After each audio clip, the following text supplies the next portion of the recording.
we have a lot going on. It is bright and early today in, I was going to say in Florida. I'm not in Florida. I'm in California. My mind, I'm waking up right now, okay? I got my breakfast here. I haven't eaten yet. The mind is churning.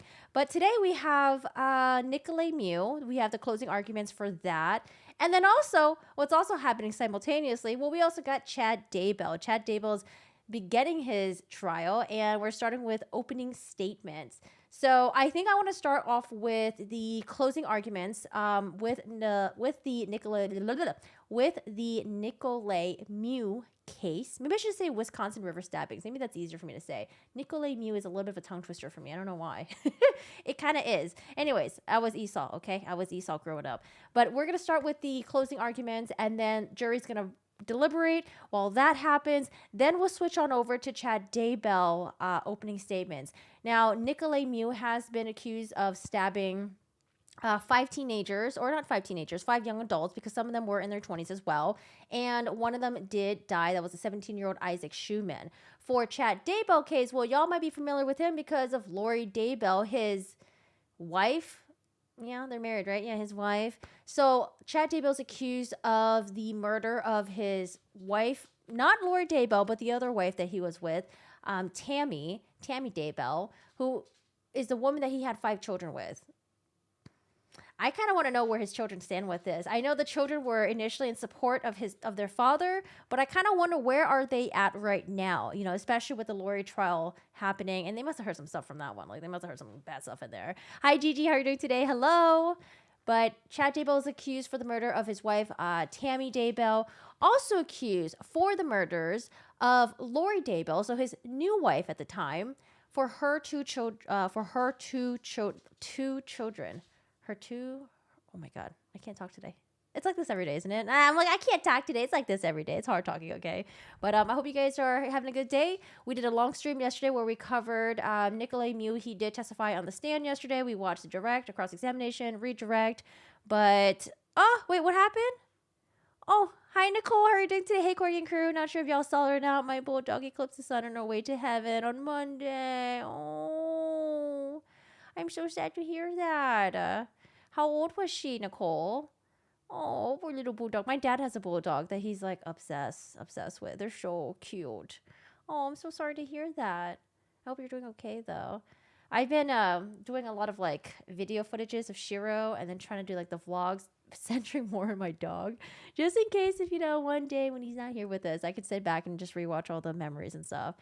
Oh, yeah, I don't know. It's always so sad when our furry little friends, when they leave us, you know, but hopefully we'll get to see them one day again. I don't know. I still talk to Steve, even though Steve passed away and it's been like, what, almost a year. I still talk to Steve. I feel like it's nice talking to him sometimes. Hi, Urahana. How are you doing today? Lady, how's it going? Hello. I hope you guys are doing well. Hi, Shay. How are you? So let's start with the Nicolay Miu closing arguments, and then we'll go to Chad Daybell's opening statements. And then, I don't know, maybe we'll have a jury verdict today. I think we will. I don't know. I think we will. I think we have a jury verdict.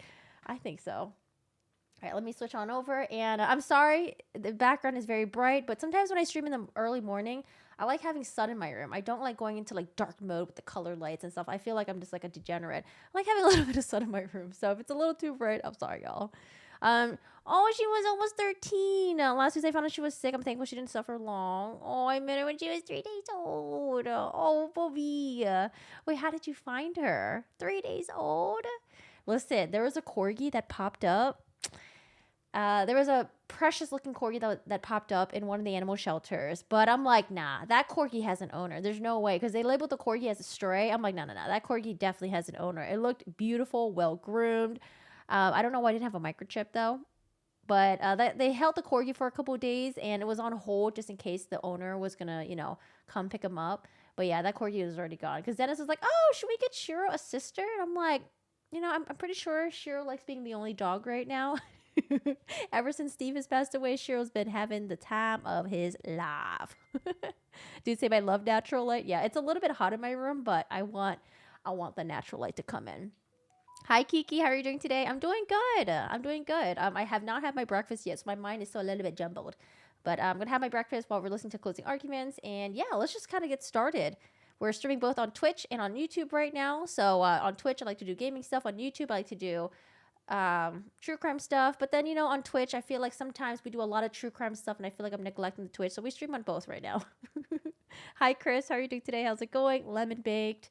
I hope you're doing well. So yeah, I look forward to hearing your guys's, all your guys' thoughts on these cases that we're about to cover today, because it might be a long day. You know, it might be a long day today. Hi, Stevie. How are you doing today? How's it going? Hello, hello. All right, y'all. Let's start with closing arguments. These alone, guided by your soundest reason and best judgment, reach your verdict. If any member of the jury has an impression of my opinion as to whether Mr. Miu is guilty or not guilty, disregard that impression entirely and decide the issues of fact solely as you view the evidence. You, the jury, are the sole judges of the facts, and the court is the judge of the law. Hi, Argo. How are you doing today? Yeah, thanks for joining us. I appreciate you being here. Much love to the doggo owner. Thank you. Mine on mute says much love to you, Nicole. Hi, RP. Law only. The state filed an information that alleges that Nic Miu committed crimes in St. Croix County, Wisconsin, on July 30, 2022. An information is nothing more than a written, formal accusation against a defendant charging the commission of one or more criminal acts. So for those of you guys who left us early during yesterday's stream, they did decide to include the lesser charges. Because remember, I was like, I don't know if they're going to get him on first-degree intentional homicide. I don't know about that. But they have included the lesser charges of second-degree intentional homicide and first-degree reckless homicide and second-degree reckless homicide. Are those, I think that's for Isaac and maybe for the other victims as well. But for Isaac, I know it's first degree intentional homicide they were going to charge him with. Because what were they? Yeah, Isaac was first degree intentional homicide and then second degree intentional homicide and then first degree reckless homicide. I think these are the charges for Isaac. Yes, these are the charges for Isaac. You are not to consider it as evidence against Mr. Miu in any way. It does not raise any inference of guilt. Oh, because the others was attempted homicide. In count one of the information, Nic Miu is charged with first-degree intentional homicide, and you must consider whether he is guilty of that offense. If you are not satisfied that Mr. Miu is guilty of first-degree intentional homicide, you must consider whether or not he is guilty of second-degree intentional homicide, or first-degree reckless homicide, or second-degree reckless homicide, which are less serious degrees of criminal homicide. The crimes referred to as first and second-degree intentional homicide and first and second degree reckless homicide are different degrees of homicide. Homicide is the taking of a life of another human being. The degree of homicide defined by law depends on the facts and the circumstances of each particular case. While the law separates homicides into different types and degrees, there are certain elements that are common to each crime. Both intentional and reckless homicide require that Mr. Miu caused the death of the victim. First and second degree intentional homicide require the state to prove the additional fact that Mr. Miu acted with intent to kill. First and second degree reckless homicide require that Mr. Miu acted recklessly. First degree reckless homicide requires proof of one additional element, that the circumstances of Mr. Miu's conduct showed utter disregard for human life. It will also be important for you to consider the privilege of self-defense in deciding which crime, if any, Mr. Miu has committed. The Criminal Code of Wisconsin provides that a person is privileged to intentionally use force against another for the purpose of preventing or terminating what he reasonably believes to be an unlawful interference with his person by the other person. However, he may intentionally use only such force as he reasonably believes is necessary to prevent or terminate the interference. He may not intentionally use force that is intended or likely to cause death unless he reasonably believes that such force is necessary to prevent imminent death or great bodily harm to himself. The words great bodily harm means injury which creates a substantial risk of death or which causes serious, permanent. Hi, Sherry. How are you doing today? Are you ready for work? Disfigurement, or which causes a permanent or protracted loss or impairment of the function of any bodily member or organ or other serious bodily injury. There is no duty to retreat. However, in determining whether Mr. Miu reasonably believed the amount of force used was necessary to prevent or terminate the interference, you may consider whether Mr. Miu had the opportunity to. There's lesser charges included in there. Master Commander was like, so if they deem he didn't have the intent to kill all of them, then there's no charges for those that didn't die. Those charges, I believe, was specifically for Isaac. For the others, it would be it would be attempted homicide. Retreat with safety, whether such retreat was feasible, and whether Mr. Miu knew of the opportunity to retreat. And there's also varying degrees that they included in that also. There's also varying degrees of that they also included for the other four that did not die. You should also consider whether Mr. Miu provoked the attack. A person who engages in unlawful conduct of a type likely to provoke others to attack, and who does provoke an attack, is not allowed to use or threaten force in self-defense against that attack. However, if the attack that follows causes the person reasonably to believe that he is in imminent danger of death or great bodily harm, he may lawfully act in self-defense. But the person may not use or threaten force intended or likely to cause death unless he reasonably believes he has exhausted every other reasonable means to escape from or otherwise avoid death or great bodily harm. As applied to this case, the effect of the law of self-defense is Mr. Miu is not guilty of any homicide offense if he reasonably believed that he was preventing or terminating an unlawful interference with his person and reasonably believed the force used was necessary to prevent imminent death or great bodily harm to himself. Mr. Miu is guilty of second-degree intentional homicide if he caused the death of Isaac Schumann with the intent to kill and actually believed the force used was necessary to prevent imminent death or great bodily harm to himself, but the belief or the amount of force used was unreasonable. Mr. Miu is guilty of first-degree intentional homicide if he caused the death of Isaac Schumann with the intent to kill and did not actually believe the force used was necessary to prevent imminent death or great bodily harm to himself. Mr. Miu is guilty of first-degree reckless homicide if he caused the death of Isaac Schumann by criminally reckless conduct and the circumstances of the conduct showed utter disregard for human life. When did this happen? Something came out of nowhere. This happened 2 years ago. I honestly have never heard about this case. I haven't not heard about this case, but I think what really attracted a lot of people to this is because there's videos. One video. There's one video, and typically, you know, if you have like a video that you can just like easily kind of like watch and be like, oh, wait a second, this is self-defense, or wait a second, this is not self-defense. I feel like that was like one of the things that like attracted a lot of people into it, and then also like I don't know. I think self-defense cases are pretty interesting as well. Mr. Miu is guilty of second-degree reckless homicide. Or an argument for self-defense is interesting. If he caused the death of Isaac Schumann by criminally reckless conduct. You will be asked to consider the privilege of self-defense in deciding whether the elements of first and second-degree reckless homicide are present. Because the law provides that it is the state's burden to prove all facts necessary to constitute a crime beyond a reasonable doubt, you will not be asked to make a separate finding of whether Mr. Miu acted in self-defense. Instead, you will be asked to determine whether the state has established the necessary facts to justify a finding of guilty for first or second-degree intentional homicide or for first or second-degree reckless homicide. If the state does not satisfy you that those facts are established by the evidence, you will be instructed to find Mr. Miu not guilty. The facts necessary to constitute each crime will now be defined to you in greater detail.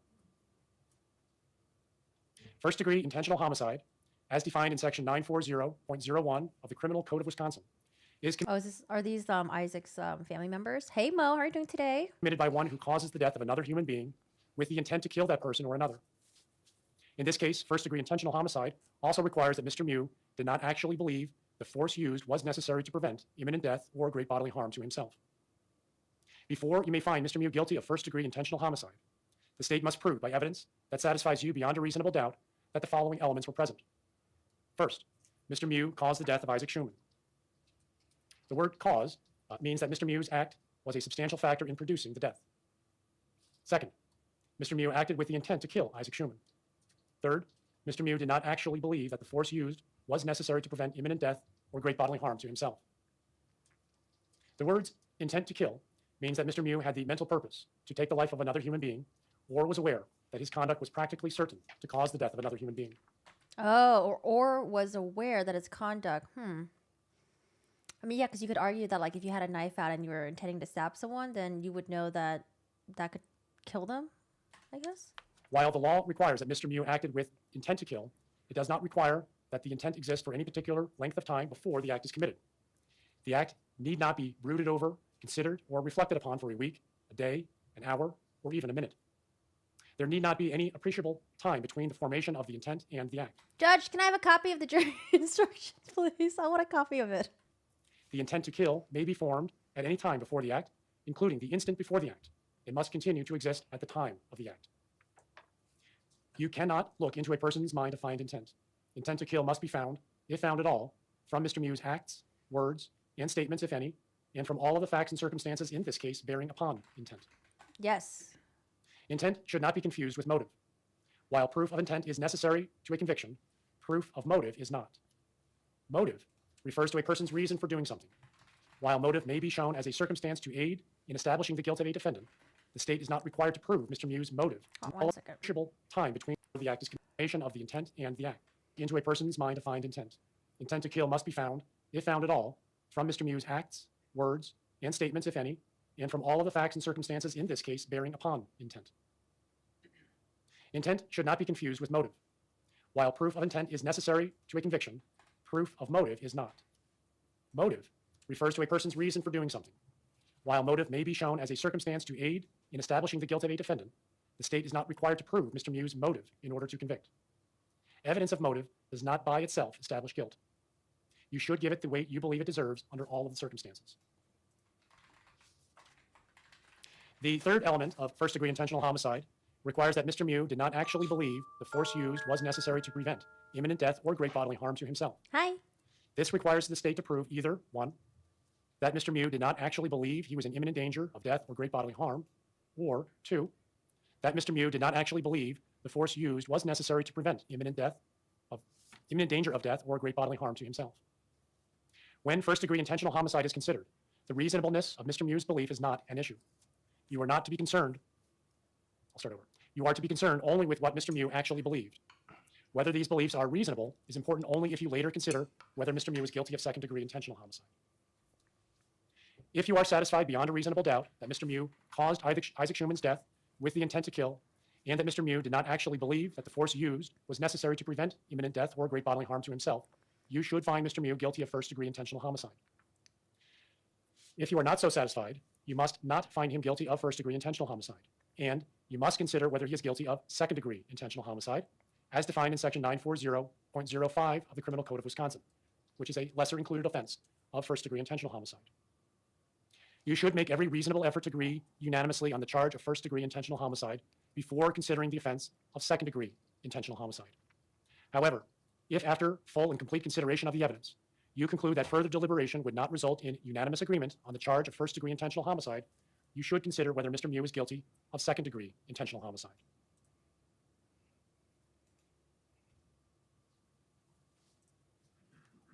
Before you may find Mr. Miu guilty of second-degree intentional homicide, the state must prove by evidence that satisfies you beyond a reasonable doubt that the following 3 elements were present.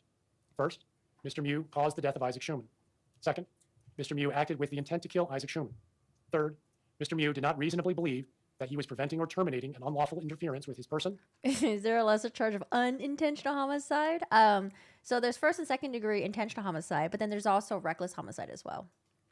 Or did not reasonably believe that the force used was necessary to prevent imminent death or great bodily harm to himself. You have already been instructed on the definitions of causing death and with intent to kill. The same definitions apply to your consideration of second-degree intentional homicide. Hi, Kolaki. The third element of second-degree intentional homicide requires that Mr. Miu did not reasonably believe that he was preventing or terminating an unlawful interference with his person, or did not reasonably believe the force used was necessary to prevent imminent death or great bodily harm to himself. This requires that the state prove any one of the following.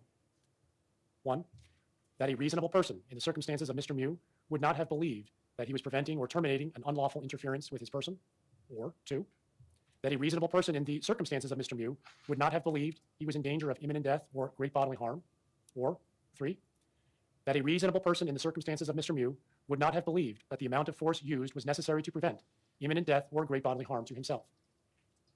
A belief may be reasonable even though mistaken. In determining whether Mr. Miu's beliefs were reasonable, the standard is what a person of ordinary intelligence and prudence would have believed in Mr. Miu's position under the circumstances that existed at the time of the alleged offense. The reasonableness of Mr. Miu's beliefs must be determined from his standpoint at the time of the acts and not from the viewpoint of the jury now. If you are satisfied beyond a reasonable doubt that Mr. Miu caused the death of Isaac Schuman with the intent to kill and did not reasonably believe that he was preventing or terminating an unlawful interference with his person, or did not reasonably believe the force used was necessary to prevent imminent death or great bodily harm to himself, you should find Mr. Miu guilty of second-degree intentional homicide. If you are not so satisfied, you must not find Mr. Miu guilty of second-degree intentional homicide, and you should consider whether he is guilty of first-degree reckless homicide, which is also a lesser-included offense of first-degree intentional homicide. You should make every reasonable effort to agree unanimously on the charge of second-degree intentional homicide before considering the offense. Why does Wisconsin have so many different homicide charges? I saw this in the parade killing trial. We looked this up yesterday. So first-degree intentional homicide is if you didn't have a good reason to kill. Second-degree intentional homicide is if you have a justified, sorry, when I say good reason, I meant like justified reason to kill. And then there's reckless homicide, where I guess you didn't have the intention where you can't prove the intention that you wanted to kill them. But the difference between first degree and second degree reckless homicide was something about whether or not you, fuck, what was it called again?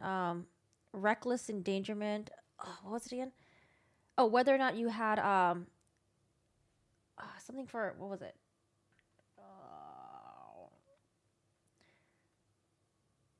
It was, shit, what was it again?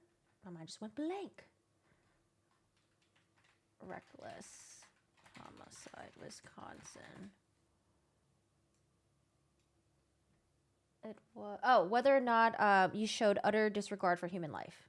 I think that was the difference between the first degree and then the second degree reckless homicide. I don't know. We learned about Wisconsin. A first degree. That's my easy way of looking at it. It's way more detailed, but that's my easy differentiator between like the four of them. Reckless homicide. I hope I'm right. However, if, after a full and complete consideration of the evidence, you conclude that further deliberation would not result in unanimous agreement on the charge of second-degree intentional homicide, you should consider whether Mr. Miu is guilty of first-degree reckless homicide. First-degree reckless homicide, as defined in Section 940.02, Parent 1 of the... Yeah, I think states can be different. The judge did say, because initially the defense was like, oh, don't include the... Sorry, the defense was like, yeah, don't include the lesser charges. The state was like, we're including them. And then when it came to showing utter disregard for human life, the judge was like, well, I guess you could argue for that because Mr. Miu didn't know who was hitting him at the time because he said it on the stand. Miu didn't know who was hitting at the time, and he was kind of just like, made it seem like he was like swinging his knife around or something like that because he didn't know who was like attacking him. So he's like, oh, I guess it could be an argument for utter disregard for human life. And then he left the scene afterwards, didn't call 911, and then he tried to like dip out. So when they included the lesser charges, they have to argue why they want to include it and then like how Mr. Miu's actions would pertain to that. And then the judge would be like, okay, we're including it and we'll let the jury decide. Criminal Code of Wisconsin is committed by one who recklessly causes the death of another human being under circumstances that show utter disregard for human life. Before you may find Mr. Miu guilty of first-degree reckless homicide, the state must prove, by evidence that satisfies you beyond a reasonable doubt, that the following three elements were present. First, Mr. Miu caused the death of Isaac Schumann.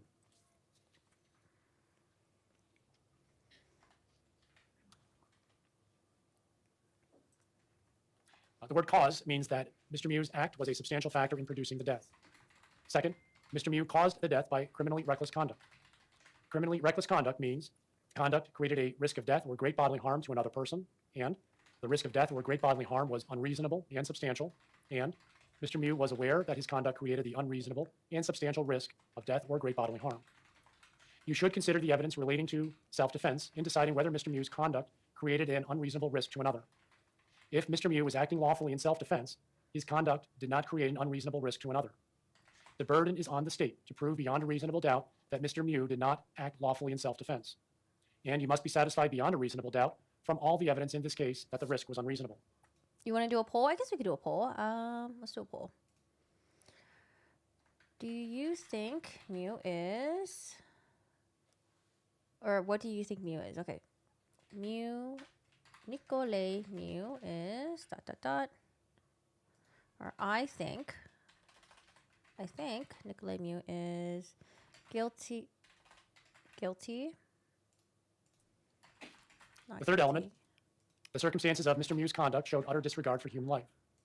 In determining whether the circumstances of the conduct showed utter disregard for human life, consider these factors: what Mr. Miu was doing, why he was engaged in that conduct, how dangerous the conduct was, how obvious the danger was, whether the conduct showed any regard for life, and all other facts and circumstances relating to the conduct. You should consider the evidence relating to self-defense in deciding whether the circumstances of Mr. Miu's conduct showed utter disregard for human life. The burden is on the state to prove beyond a reasonable doubt that Mr. Miu did not act lawfully in self-defense. And you must be satisfied beyond a reasonable doubt from all the evidence in the case that the circumstances of Mr. Miu's conduct showed utter disregard for human life. Consider also Mr. Miu's conduct after the death to the extent that it helps you decide whether or not the circumstances showed utter disregard for human life at the time the death occurred. And to be clear, first-degree intentional homicide is like life with maybe parole.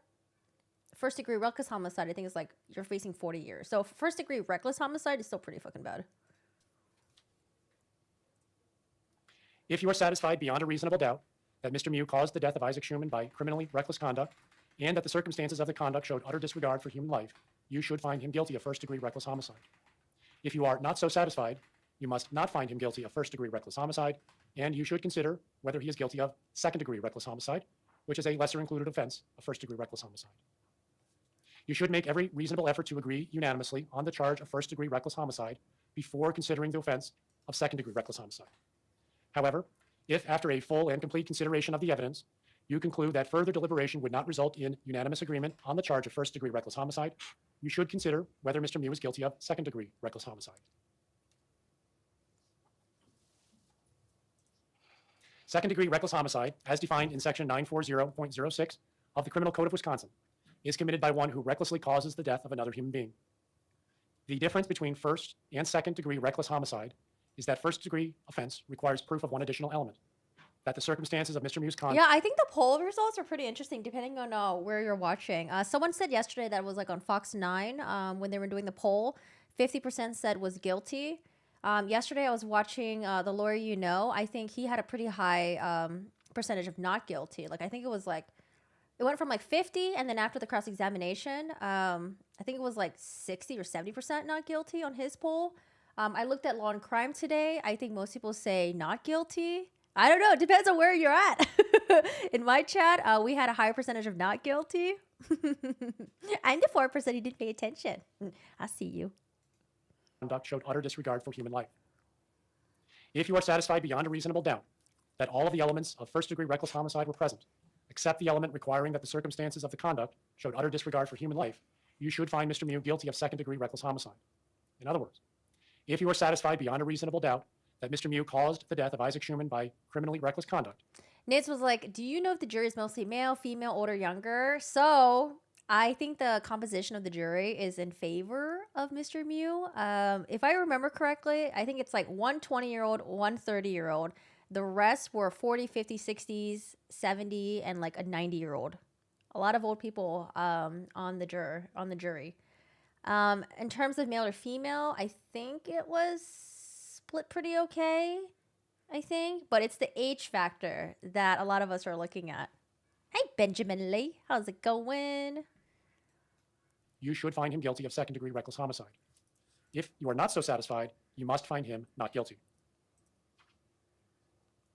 You are not, in any event, to find Mr. Miu guilty of more than one of those foregoing offenses.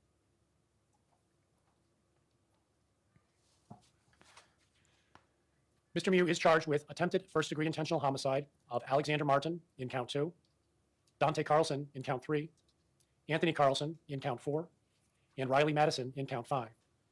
For each count, you must first consider whether Mr. But, I think age could be a good factor because maybe they could be more relatable to him.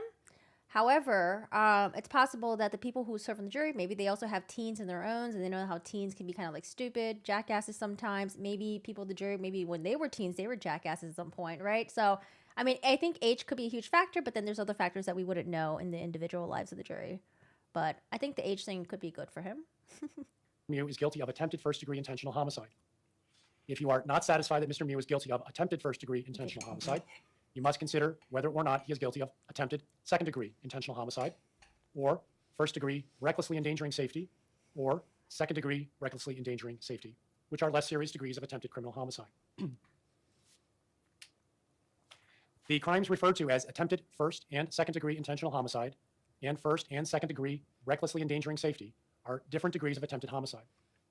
The degree of attempted homicide defined by the law depends on the facts and the circumstances of each particular case. While the law separates attempted intentional homicides into 2 degrees, there are certain elements which are common to each crime. Both attempted first and second-degree intentional homicide require that Mr. Miu intended to kill another person, and Mr. Miu did acts toward the commission of that crime, which indicate unequivocally, under all of the circumstances, that he had formed that intent and would have caused the death of the intended victim except for the intervention of another person or some extraneous factor. First and second-degree recklessly endangering safety requires proof that Mr. Miu recklessly endangered the safety of another human. First-degree recklessly endangering safety requires proof of one additional element, that the circumstances of Mr. Miu's conduct showed utter disregard for human life. It will also be important for you to consider the privilege of self-defense in deciding which crime, if any, Mr. Miu has committed. For count one, you were instructed on the law of self-defense. The same self-defense standards apply to your consideration of the charges of attempted intentional homicide that are alleged in counts 2 through 5. If you find that the elements of the crime have been proved in this case, the effect of the law of self-defense is as follows.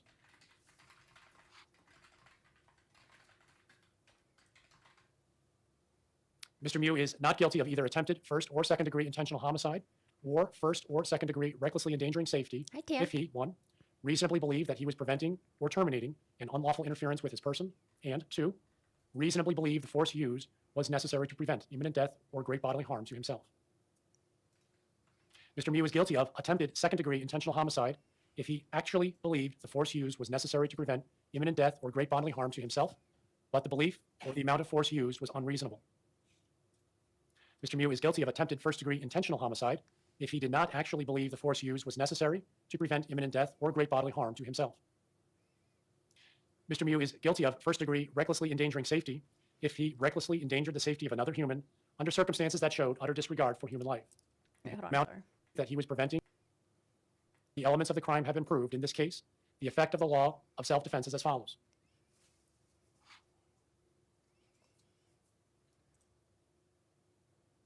Mr. Miu is not guilty of either attempted first or second degree intentional homicide or first or second degree recklessly endangering Oh, these are for the other teens, the other young adults who were stabbed.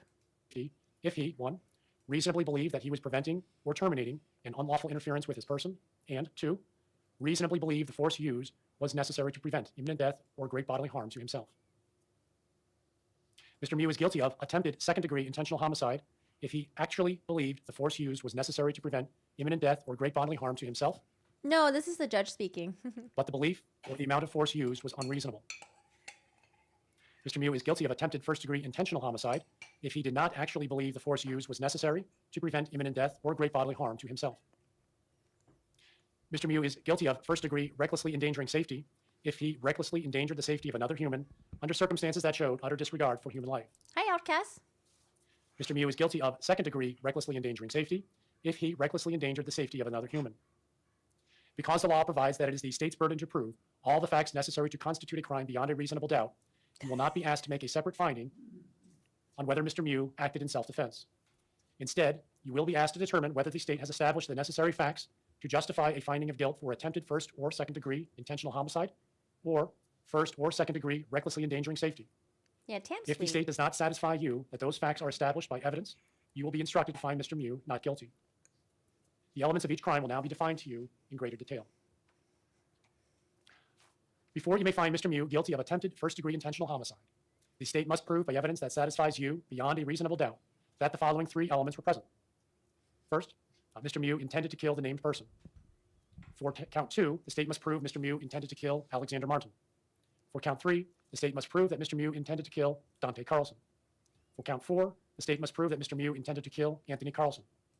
For count 5, the state must prove that Mr. Miu intended to kill Riley Madison. Intent to kill means that Mr. Miu had the mental purpose to take the life of another human being or was aware that his conduct was practically certain to cause the death of another human being. The second element, Mr. Miu did acts which demonstrate unequivocally, under all of the circumstances, that he had formed the intent and would have caused the death of the named person except for the intervention of another person or some other extraneous factor. Unequivocally means that no other interference or unequivocally means that no other inference or conclusion can reasonably and fairly be drawn from Mr. Miu's acts under the circumstances. Another person means anyone but Mr. Miu and may include the intended victim. An extraneous factor is something outside Mr. Miu's knowledge or control. The third element, Mr. Miu did not actually believe that the force used was necessary to prevent imminent death or great bodily harm to himself. While the law requires that Mr. Miu acted with intent to kill, it does not require that the intent exists for any particular length of time before the act is committed. The act need not be brooded over, considered, or reflected upon for a week, a day, an hour, or even a minute. There need not be any appreciable time between the formation of the intent and the act. The intent to kill may be formed at any time before the act, including the instant before the act, and must continue to exist at the time. Yeah, I hope the jury, I hope they have the instruction in front of them also, because for me, I don't like it if I'm just listening to someone. I like listening to someone and then also reading like what they're talking about. Time of the act. You cannot look into a person's mind to find intent. Intent to kill must be found, if found at all, from Mr. Miu's acts, words, and statements, if any, and from all of the facts and circumstances in this case bearing upon intent. Intent should not be confused with motive. While proof of intent is necessary to a conviction, proof of motive is not. Motive refers to a person's reason for doing something. While motive may be shown as a circumstance to aid in establishing guilt of a defendant, the state is not required to prove Mr. Miu's motive in order to convict. Evidence of motive does not by itself establish guilt. You should give it the weight you believe it deserves under all of the circumstances. The third element of attempted first-degree intentional homicide requires that Mr. Miu did not actually believe that the force used was necessary to prevent imminent death or great bodily harm to himself. This requires that the state prove either, 1, Mr. Miu did not actually believe he was in imminent danger of death or great bodily harm, or 2, that Mr. Miu did not actually believe the force used was necessary to prevent imminent death or 2, that Mr. Miu did not actually believe the force used was necessary to prevent imminent danger of death or great bodily harm to himself. When attempted first-degree intentional homicide is considered, the reasonableness of Mr. Miu's belief is not an issue. You are to be concerned only... If anyone can find the jury instructions online, I will appreciate it very much, okay? Let me know if you find the jury instructions. ...with what Mr. Miu actually believed. Hey, Moondog. Whether these beliefs are reasonable is important only if you later consider whether Mr. Miu is guilty of attempted second-degree intentional homicide. If you are satisfied beyond a reasonable doubt that Mr. Miu intended to kill the person named in each count, Alexander Martin for count 2, Dante Carlson for count 3, Anthony Carlson for count 4, and Riley Madison for count 5, and that Mr. Miu's acts demonstrated unequivocally that he intended to kill and would have killed the named person except for the intervention of another person or some other extraneous factor, and that Mr. Miu did not actually believe that the force used was necessary to prevent imminent death or great bodily harm to himself, you should find Mr. Miu... It's kind of close. 39% say guilty, 41% say not guilty. ...guilty of attempted first-degree intentional homicide. If you are not so satisfied, you must not find him guilty of attempted first-degree intentional homicide, and you must consider whether Mr. Miu is guilty of attempted second-degree intentional homicide, as defined in Section 940.05 of the Criminal Code of Wisconsin, which is a lesser-included offense of attempted first-degree intentional homicide. You should make every reasonable effort to agree unanimously on the charge of attempted first-degree intentional homicide before considering the offense of attempted second-degree intentional homicide. However, if after a full and complete consideration of the evidence, you conclude that further deliberation would not result in a unanimous agreement on the charge of attempted first-degree intentional homicide, you should consider whether Mr. Miu is guilty of attempted second-degree intentional homicide. Before you may find Mr. Miu guilty of attempted second-degree intentional homicide, the state must prove, by evidence which satisfies you beyond a reasonable doubt, that the following three elements were present.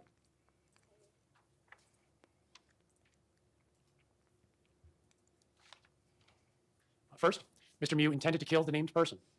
Second, Mr. Miu did acts which demonstrate unequivocally, under all of the circumstances, that he had formed the intent and would have caused the death of the named person, except for the intervention of another person or some extraneous factor. Third, Mr. Miu did not reasonably believe that he was preventing or terminating an unlawful interference with his person, or did not reasonably believe that the force used was necessary to prevent imminent death or great bodily harm to himself. You have already been instructed on the definitions of intent to kill. Oh, I wanted to know what you guys thought, but I could do a separate poll of what you guys think the jury might vote. Unequivocally, another person, and extraneous factor. The same definitions apply to your consideration of attempted second-degree intentional homicide.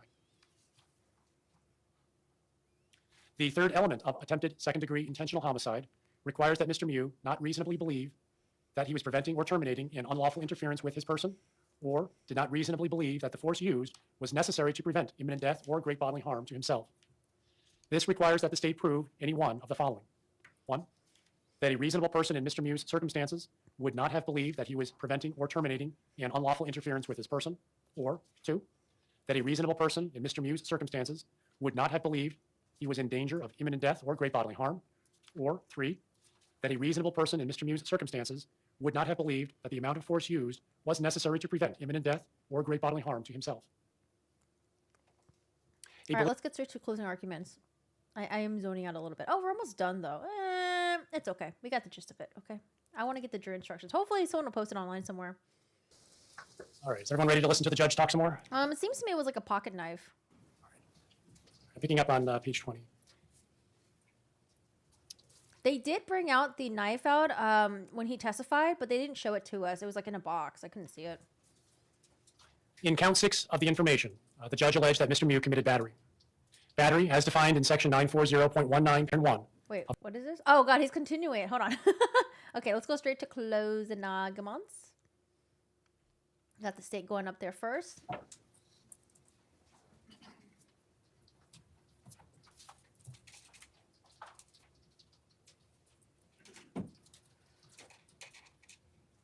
Yeah, it looked maybe 3 inches to me, maybe 4. Absolutely senseless and horrific acts of violence. Oh, come on. You're going to start off with the same as your opening statement? All you had to do was walk away. Oh, come on. Why not make it a little bit more different? This is like his opening statement right here. All he had to do was walk away. That's what you've seen in this case. You saw he told Lieutenant Hart, they told me I can't run away. Obviously not true. Think about the result of his actions. Everything you've seen in this trial, the horrific injuries, the death of Isaac. Why didn't he just walk away?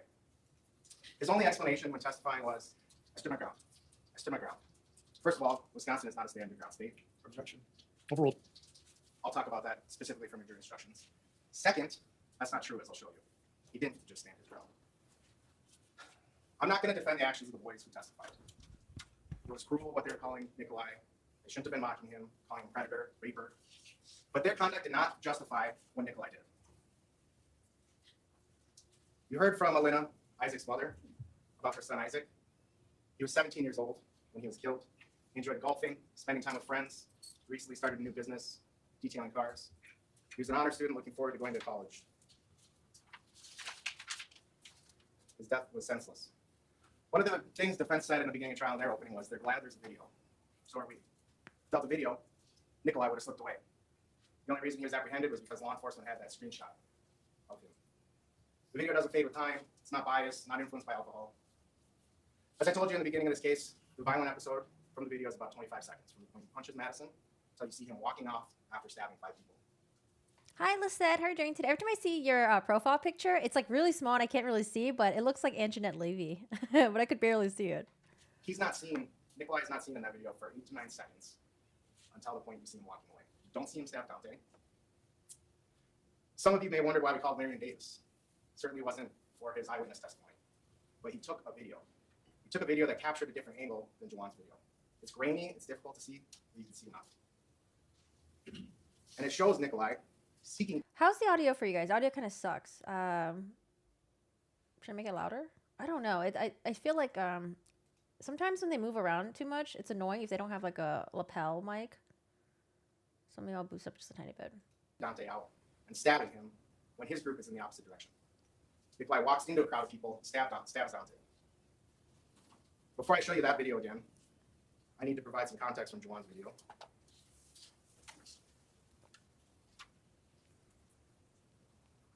To go.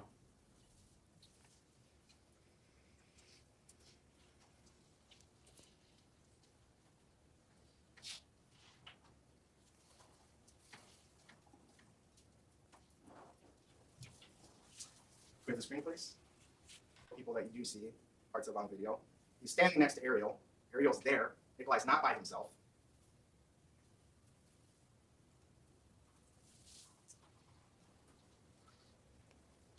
Two minutes, 8 seconds. That's the last you'll see of Nikolai until you see him walking off in this video. You see Dante, or AJ, the boys running back to their tubes, and you see Larian filming in the background. Larian captured what Nikolai was doing at this point, even though this video didn't. And here, in a moment, you can see the edge of Dante's swim trunks on the right. You can see the light on top, the dark on bottom. At this point in Larian's video, Dante's just been stabbed.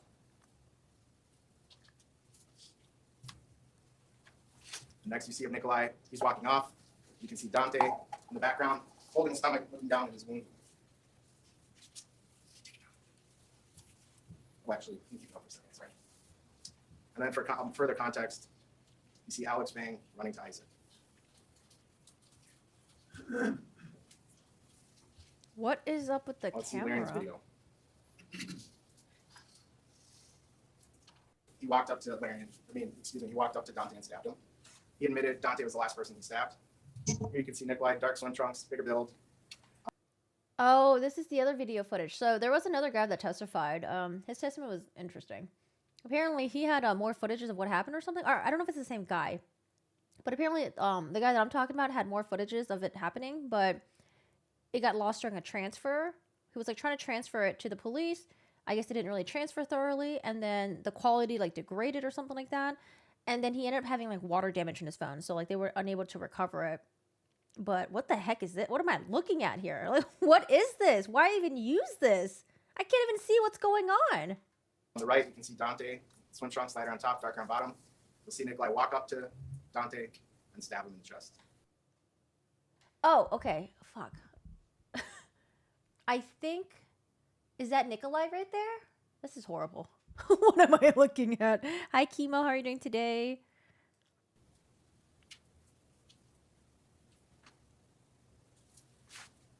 You'll see Dante recoil from the stab. You see the boys on the right running to their tubes. And in the second here, you'll see Alex Bang. You'll zoom in on him as he runs to Isaac. I'm going to show that again. So, a few things to know. There's nothing between Nikolai and Larian. He's not surrounded. His friend Ariel is there at this point. There's nothing to the left and behind Nikolai, except his group in the distance that you can't see on video. He walks away from those directions towards a group of people and stabs Dante in the chest, not standing his ground. He's seeking out Dante. That's retribution, not self-defense.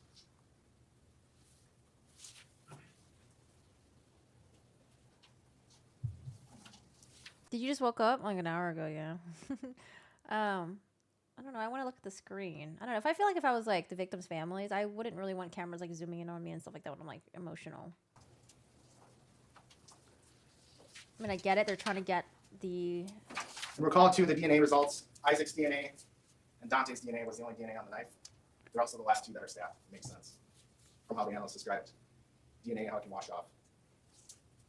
You probably noticed throughout this trial, not a lot of witnesses come off looking great after they testify. There's some exceptions. Obviously, the Good Samaritans who went to aid Isaac and AJ. Eric Von Williams included in that from Nikolai's group. He's the only one who went to their aid. Sheena Lowell, you heard her testify from the Carlson group. You saw her just standing in the background watching what's going on the whole time. She was completely sober. You heard her testify, Nikolai Punch Madison. She has zero connection with the group anymore, zero contact. Her equipment broke up. Tony is another one. He only comes in to break up what he thinks is a fist fight. He's directing Nikolai towards Nikolai's group. Nikolai turns and stabs him twice. Another one I submit to you is an exception that acted admirably is Isaac. His death was tragic and horrific.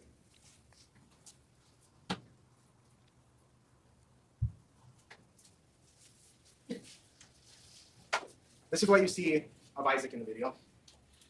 On the left, he's standing next to his tube, not moving away from his tube. He's pointing at Nikolai to leave.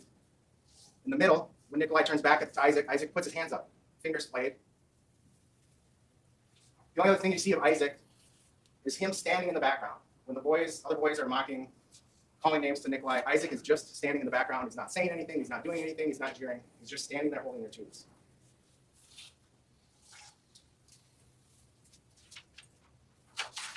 There's been a pretty serious mischaracterization of Isaac's actions with regard to when he gets stabbed. Defense has tried to classify it as a strangulation. Defense accused the state in openings of being selective in the photos we used, the frames, to try to show a certain narrative about Nikolai smiling. As you've seen, he's smiling a lot in the video. But defense is actually doing that when it comes to Isaac.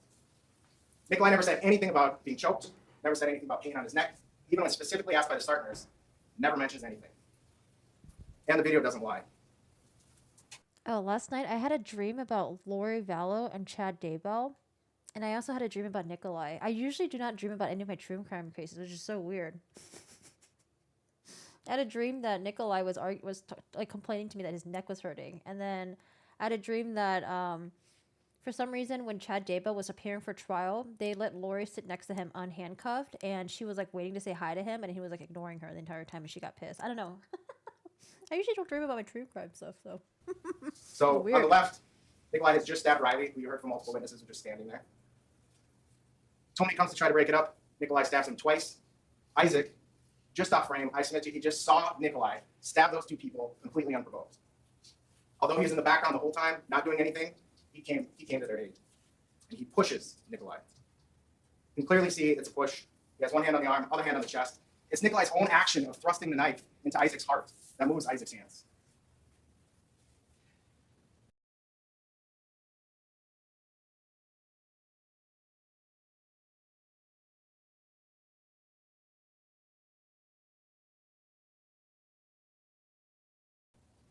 You can even see from the release, it's a push.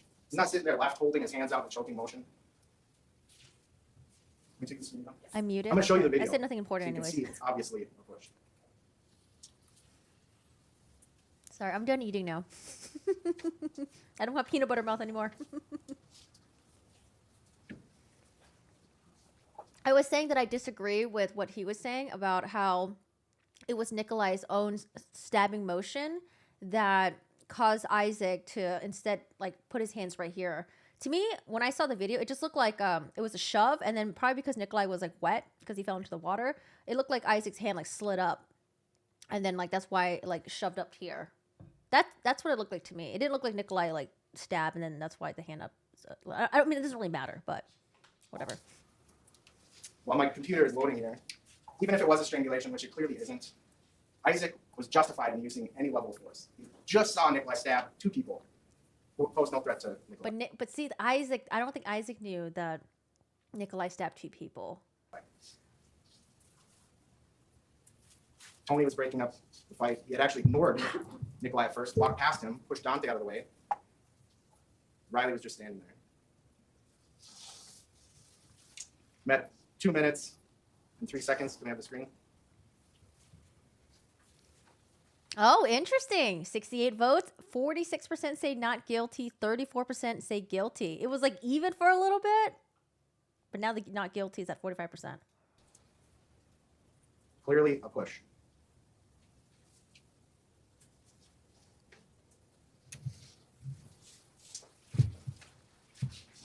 Hi, Bleep. Why? Defense has Leave me alone. mischaracterized the entire situation as 13 on 1, 13 on 1, implying it's some sort of mob beating up Nikolai. It's not even 13 people yelling at Nikolai. As you saw in the video, Gabby, Janelle, they're just standing in the background. Isaac, he's just standing in the background, not yelling anything. It's 13 people in the proximity, only 2 close to him, 2 tiny females. Nikolai's clearly not afraid of the boys. He ran up on the boys, turns his back on them and others multiple times. Even at worst, this is a 2-on-1 with AJ and Dante. But even then, as you saw in the video, Ariel's right there. It's more like a 2-on-2. Ariel's right there. Plus, Tony comes in as a neutral party to separate things. It's not 13 on 1. As soon as AJ gets disemboweled, you see people start to move away. So there's not even 13 people immediately around. You saw Owen way in the background because he saw the knife. So why try to mischaracterize the situation? Because there's some things that are hard to explain otherwise for defense. Can you on the screen, please? This is the second time you saw in the video that Nikolai turns his back on the boys and people from the Carlson group. You don't turn your back on somebody. It's common sense. You don't check your common sense at the door and you serve as a jury. Because you could argue that even though not all 13 were attacking him, to him it felt like it maybe because they were all initially yelling at him, or it seemed like, or even being surrounded by them. He could have been really scared. But this part right here, I think it's pretty big for the state because I think they were saying that like, oh, you know, he couldn't have left, he could have retreated, he couldn't turn his back, they would have attacked him, blah, blah, blah. He did turn his back here and no one touched him. Don't turn your back on somebody I didn't even notice this in the video until they brought it up. if you're afraid of them, especially if you're so afraid you got to reach for your knife. You can't be that afraid that he's got to reach for his knife and so unafraid that he turns his back on them. He was angry, not afraid. That image on the right is only less than 30 seconds after he turns his back on them, touching his knife. Yeah, because he did say that like the reason why he kind of like turned his back like this is because he felt like he couldn't get through to any one of them. So he kind of just like turned his back on them.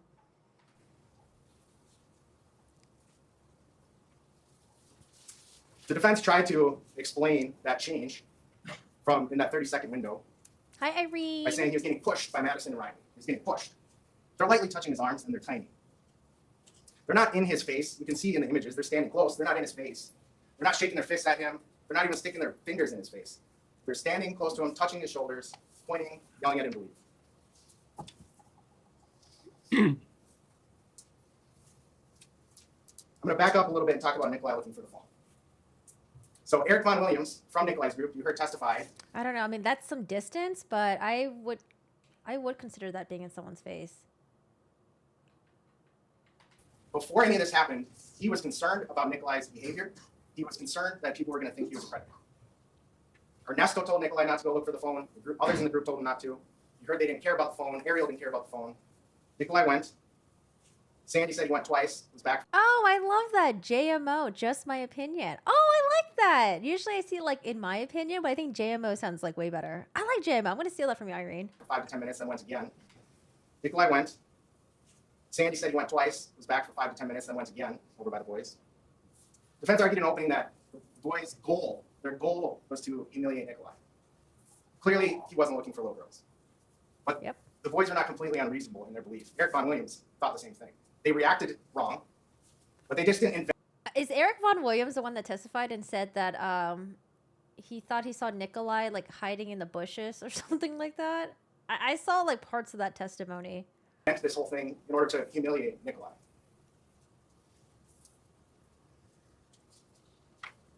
What about Nikolai? 52 years old, apparently sober, according to, I think, what defense will argue. He didn't have any signs of intoxication when law enforcement made contact with him, but he certainly made a point of telling Lieutenant Hart multiple times how much he was boozing and drinking on the river. He can't let it go that he was insulted. So much so that as the boys are tubing away from him, all Nikolai has to do is stand there. He doesn't even have to take a step back. He just has to stand there, let the boys continue tubing. They're down in their tubes. He starts walking up to them, touches his knife, and then runs up to them. You heard Nikolai's ridiculous description or explanation for why he ran up on the boys. Because one was holding a phone, he thought it was Ariel's phone.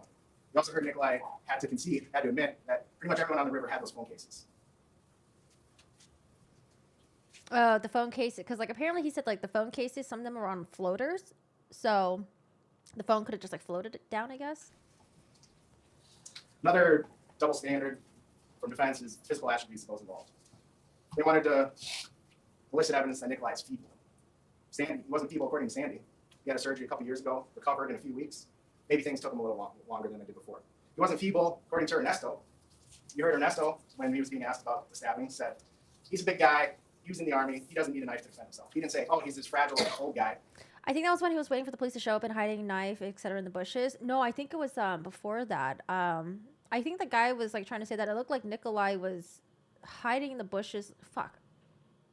I could have sworn he said this, okay? Like that he thought Nikolai was hiding in the bushes, like looking at girls or women or something like that. I don't know. Because I remember hearing his testimony and I was like, who is this guy? And he's just like another person that was like in that area, not part of anyone's group. He's clearly not feeble, as you see in the video. He runs up on these boys in the water. He leaves behind devastating injuries. Slices clean through 2 of Isaac's ribs. He comes out of the whole event essentially uninjured. While defense tries to argue that Nikolai is this feeble old man, they ignore that the only 2 people actually standing close to Nikolai are these 2 females that are barely over 100 pounds. If the boys are a threat, why does Nikolai run up on them? And clearly he knows they're not a threat to him. When he ran up on them, grabbed their tubes, standing over them, they did nothing. They didn't kick up at him, they didn't punch at him, they jumped out of the tubes and moved away from him. He knows they're not a threat to him. They're mocking, saying cruel things, but not violent. You saw how awkward it was for Nikolai to try to explain this transition. From 0 fear to 10 out of 10 fear, he's got to take out his knife. Try to explain it with what I submit to you is obviously rehearsed testimony about his scales of fear. You heard from witnesses recounting what they recall of Nikolai, the demonic look on his face, staring through people, smirking. Defense argued in opening it's a slide tour here there. You know, after seeing the video so many times, that's not the case. Hi, Rachel. Yeah, I didn't react to it on stream, but I watched another streamer watch portions of it, and I was just watching their video. When he's not glaring, he's smirking in the video. Recall, I asked Ernesto, his best friend, when he was trying to describe the shock of Nikolai, I asked, was he smiling? He didn't say, yeah, he smiles when he's scared. He smiles when he's nervous. He said, who's going to smile in a situation where they're in shock or in fear?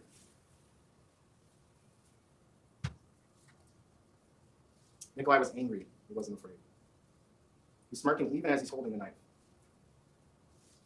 Why didn't he just walk away? The defense tried to argue there's rocks unstable, his sandals were bad, didn't stop him from running up to the boys as they're tubing away from him. Why didn't he just hold the knife up? Say, hey, I got a knife, back up. You saw Owen is the only person who saw the knife and you saw his reaction. Not guilty, 41%. What's guilty at? 39%. Pretty close. So everyone else was moving forward and responded to Nikolai punching Madison. Owen's trying to pull people back. Next you see him, he's off in the distance. This whole thing would have ended if Nikolai just held up the knife. Instead of opening it down by his waist without looking down, because it's human nature, if he would have looked down, people would have looked down. He holds it down by his waist, opens it up, never displays it, or says he has a knife. Nikolai did not act as any reasonable person would in that situation if they were truly in fear of their life or great bodily harm. So let's talk. Here's Owen reacting, as you see. Again, Isaac just standing in the background in the middle. You see when other people are moving forward, Owen's trying to pull them back. You heard him yell, bro, he's got a knife. So let's talk about the punch to Madison. As mentioned, evidence shows clearly, beyond a reasonable doubt, Nikolai punched her. She fell backwards, but caught herself. Multiple witnesses testified to seeing her falling backwards. Defense is saying, arguing on cross, well, she's not wet, she didn't actually fall down. If witnesses are all standing in that kind of semicircle around Nikolai, she gets punched and falls backwards, and then their attention's back to Nikolai because Dante's hitting him. They're not going to see that she caught herself. They're going to think she fell down. Look at her position next to Riley. Her shoulder to shoulder in front of Nikolai before the camera pans away. When the camera pans back, now Dante's shoulder to shoulder with Riley, and Maddie is back. She clearly got knocked backwards. Her sunglasses aren't on her head anymore. Defense has a double standard about that too. If there's not a photo of it, it didn't happen. If there's not a photo of an injury, it didn't happen. We know Nikolai got punched. He didn't have any injury.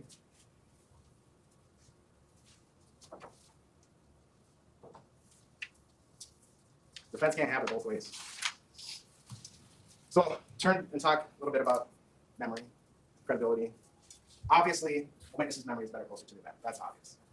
Alcohol is going to affect memory. Traumatic events going to affect memory. How fast it happens is going to affect memory.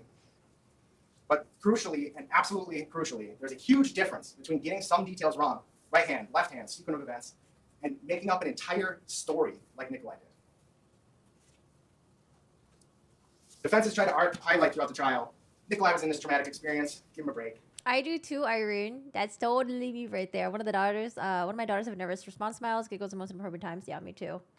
It's understandable. He made up all these lies, told this whole story. Even though he looks calm and collected in the videos, he's convincing in the videos, talking to the sheriff, talking to Lieutenant Hart.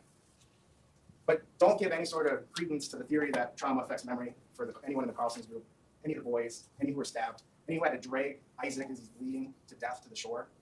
AJ was disemboweled. Don't give any credence that trauma might affect their memory and how accurately they can remember all the details. But Nikolai, who invented an entire story, tried to skip through the crowd. Give him credence for that. You saw what happened to all these witnesses, how fast it happened. It's not surprising. Some of the details are wrong. But the major point is accurate, is consistent. This all started when Nikolai punched Madison, whether it was the right hand or left hand. You heard the turmoil of the boys when they realized Isaac was stabbed. Clearly a traumatic experience. There's a big difference between details and invention. Think about the most basic example. You and, say, your partner go to the grocery store. Park your car, you're leaving the grocery store. You think your car's parked over there. They think it's parked over here. You still know the car's parked in the parking lot, even if you can't remember where it's parked. The same is true for the punch to Madison.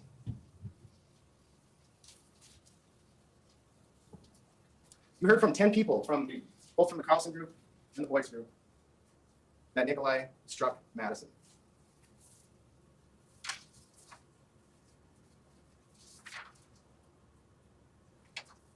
So let's talk a little bit about witnesses from Nikolai's group. Ariel, what did he say? At trial, he says Nick defended himself. Can't really say how.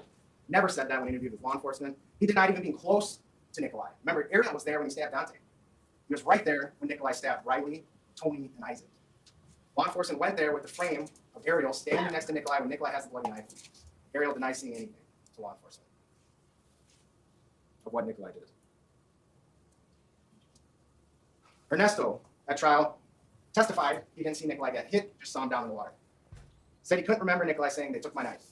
You saw in the body cam, he said that repeatedly. He testified that somebody was walking towards him, he pointed at him, "Get back."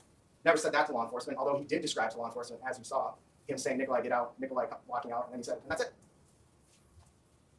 Never said anything about anyone pointing at him and walking towards him. When I asked, he said, "I wasn't asked that question." But he described that event. He also wasn't asked more than 10 times if Nikolai said they took my knife. So, about the punch to Madison again. Sergio, he's in Nikolai's group. He had walked out a little ways. You can see him in the photo on the left in the top right. He had the white shirt, white bucket hat. He testified, he saw the blonde girl in the black leotard walk over to Nikolai and say, "Go, go, go." He said it repeatedly to law enforcement. And he said Nikolai pushed her.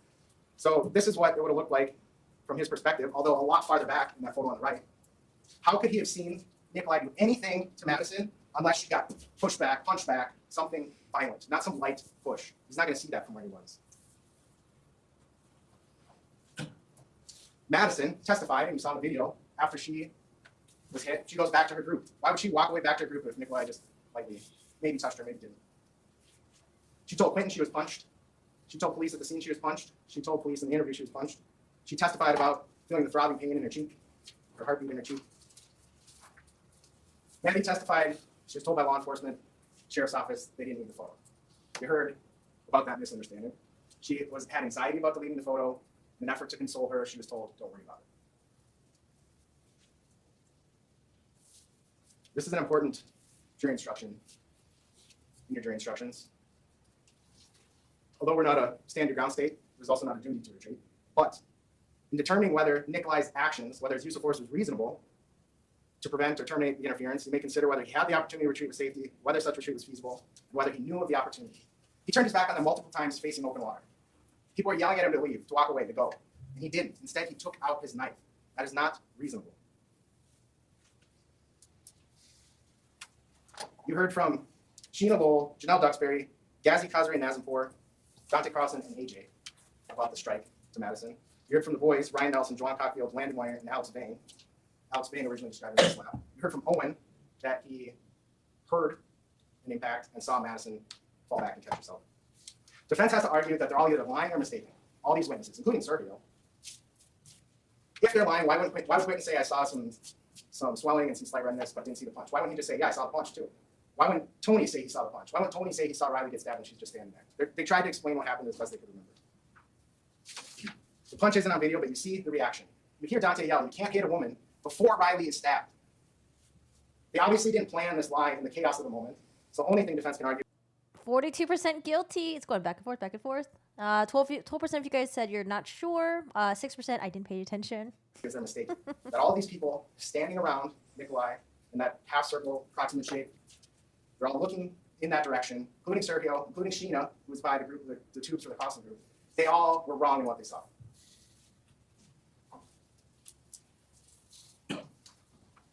Another defense double standard, it's relatively minor, but I submit to you it shows that they're grasping at straws, is this trying to put Nikolai's group in a different category. There's drunks on the Apple River, then there's Nikolai's group. About half of you raise your hand that you've been on the Apple River. That's what people do on the Apple River. They go up, they tube, and they drink. Nikolai's in the exact same boat they were in. He wasn't bird watching and this group of drunk teenagers ran up on him. He knew what it's about. He'd been on the river before. Another thing about the punch to Madison. You heard. Yeah, no duty to retreat, but it seems like they're allowing the juries to, consider the availability of retreat when they're making their decision. That. Like whether or not he had an opportunity to retreat before. The video before. Because that part I wasn't sure if that was going to be included in the jury instruction or not. But since he had it up there on the slide, I guess they can consider it. Even I don't hear any Jawan, who objections. took the video, said he got far enough to get the screenshot, Nikolai, and then law enforcement took his phone. He didn't get to see the video. You saw what happens in this case if somebody lies about something that happened on video, because Nikolai got burned by that. He made up complete and total lies. Video showed he wasn't telling the truth. The video happens to not show the punch, but it still corroborates what all those witnesses said.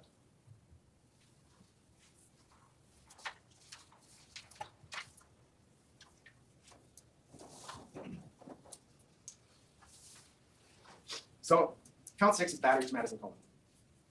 It has 4 elements. Nikolai caused the battery to Maddie, caused the injury, the harm, the pain. She testified to that. He intended to cause the harm, despite his denial. I submit to you that's clear.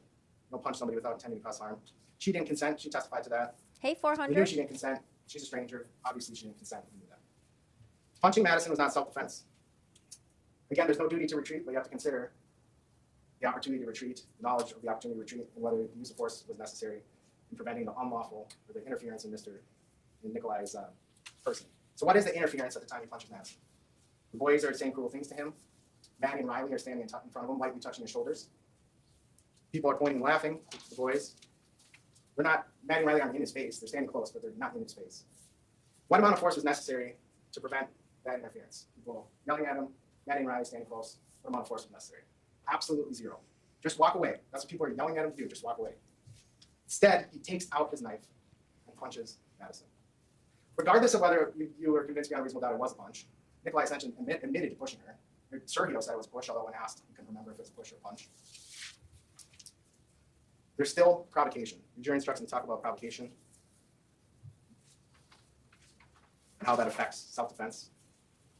A person may not use or threaten force intended or likely to cause death unless he or she reasonably believes he or she has exhausted every other reasonable means to escape or otherwise avoid death or great bodily harm. Remember, Nikolai ran up on these boys who were tubing away. They didn't run up on him. He ran up on them as they're tubing away from him because they insulted him. He was angry. He didn't walk away from the boys to leave the situation. He went over to Maddie, who was yelling at him to leave, and he lies to her and says, "They took my snorkel." I'm going to play that for you so you can hear it.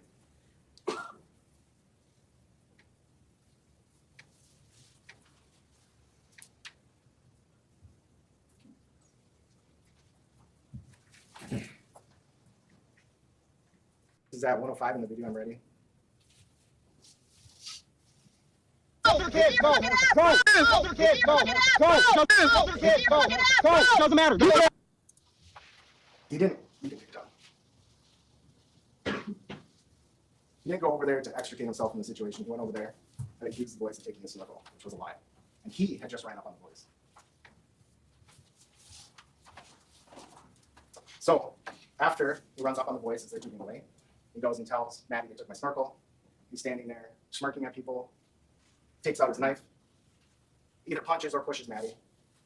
That's provocation. Defense has zero reasonable argument,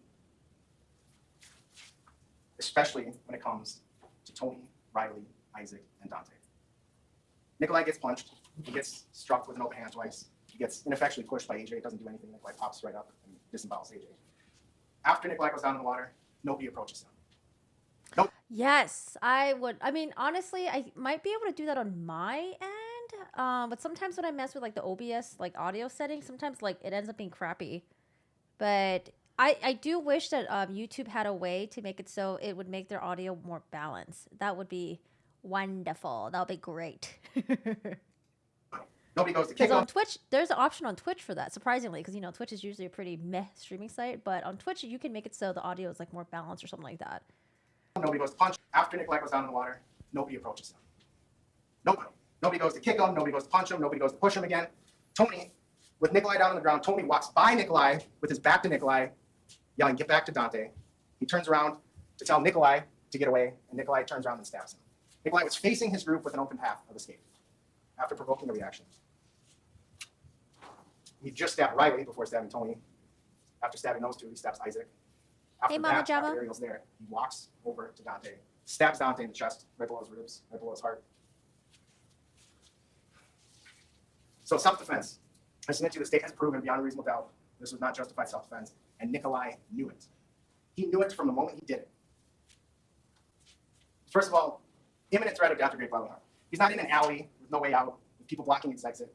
He's on an open river, 150 feet wide, people yelling at him to get away. None of them are armed. Punch, two open hand strikes, ineffectual push. Look at the definition of great bodily harm, whether he reasonably believes death or great bodily harm is imminent.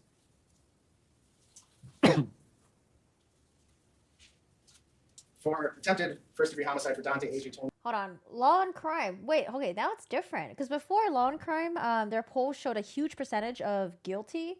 But now it says 38% say guilty, 49%, what the fuck? 49% say not guilty. So, oh, never mind. Okay, I got to switch. I think it was the same as before. 13% say hung jury. That's for law and crime. And Riley. It's so interesting to see all The these state has to polls. prove that he intended to kill each of them. And the acts demonstrate unequivocally, under all circumstances, that he had formed the intent and would have caused the death of each of them, except for the intervention of some other person and an extraneous factor. Third, the defendant did not actually believe that the force used was necessary to prevent death, even death of great bodily harm. So for the intent to kill, but for outside circumstances. AJ is beyond clear. He would have died but for the blood in the helicopter. He would have died, but not for the surgery Dr. Meyer performed. He is lucky, extremely lucky to be alive. What else was Nikolai's intent but to kill when he slices him up like that? He had the knife blade up. That wasn't an accident. He did not know. The first thing he does with it is slice up AJ's stomach. Riley, he slashes across the ribs. You saw the horrific nature of those wounds. He cut into her stomach, cut into her diaphragm.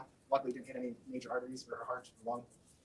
Tony blocked one stab, so Nikolai stabbed him again. When he blocked, you saw the injury. It was very close to where AJ's artery was severed. Dante was stabbed again, just below his heart. But for Nikolai missing vital organs, but for medical intervention,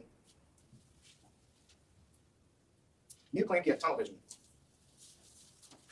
Oh, sorry, back up. So Dr. Meyer also testified, you heard about anytime there's a puncture wound in the torso, stomach, they have to go in because there's so many major veins, arteries, organs, they have to go in to make sure something major isn't done. Nikolai killed Isaac, almost killed AJ. Riley needed emergency surgery. Luckily, but for dumb luck, he missed the vital organs of Dante. But for AJ blocking one strike, missing vital organs, he survived. Nikolai said he had tunnel vision. I thought everyone close to me was attacking me. I thought anyone touched me was attacking me. He didn't stab Ariel, and Ariel came up. It makes the tunnel vision claim a little bit unconvincing. For first-degree intentional homicide, Isaac Schumann, Nikolai stabbed him so hard, he cut clean through 2 ribs. The wound was deeper than it was wide. He sliced Isaac's heart. There's no other intent when you stab somebody directly in the heart than to kill. An intent to kill doesn't need to be planned ahead of time. Your instructions talk about that. It doesn't have to be formed a week, a month, a day, even a minute in advance. As long as he had that intent when he does the act, that's intentional homicide. The first element is he caused Isaac's death. That's obvious. Acted with intent to kill. I've addressed that. Did not actually believe the force. Yeah, I feel like this one camera is trying to do too much because there's only one camera allowed in the courtroom. I would love to have 2 cameras, and then they could switch back and forth. It's necessary to prevent imminent death or great bodily harm. I'm going to get to that in a little bit for all of us. Third element, he did not reasonably believe the force was necessary. That also goes to. I'm sorry, that's part of the third You're element. baffled that a pocket knife could do so much damage? Well, I mean, we are fleshy, soft creatures.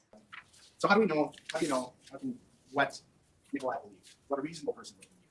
That there's only one person on the planet who experienced what Nikolai experienced, saw what he saw, was standing in his place. And what did Nikolai believe? He believed it was unjustified. The very first thing he does is walk away. Doesn't run. Doesn't tell Ariel or Nestle anything. Doesn't tell them to run. He walks away from his group to the other side of the river. At some point, rinses the knife because it wasn't covered in blood. Throws the knife on the bank before walking back to his group. I believe the prosecution established from wife's testimony that Nikolai didn't have the knife the first time, but he did when he went back to the boys the second time and charged them on their tubes. I heard like some people say that, but I wasn't sure about that. I heard some people say that like he went back a second time with his knife or something, but I wasn't sure. Nothing to his group other than they took my knife. I did not listen to the wife's testimony. Maybe I'll listen to it then.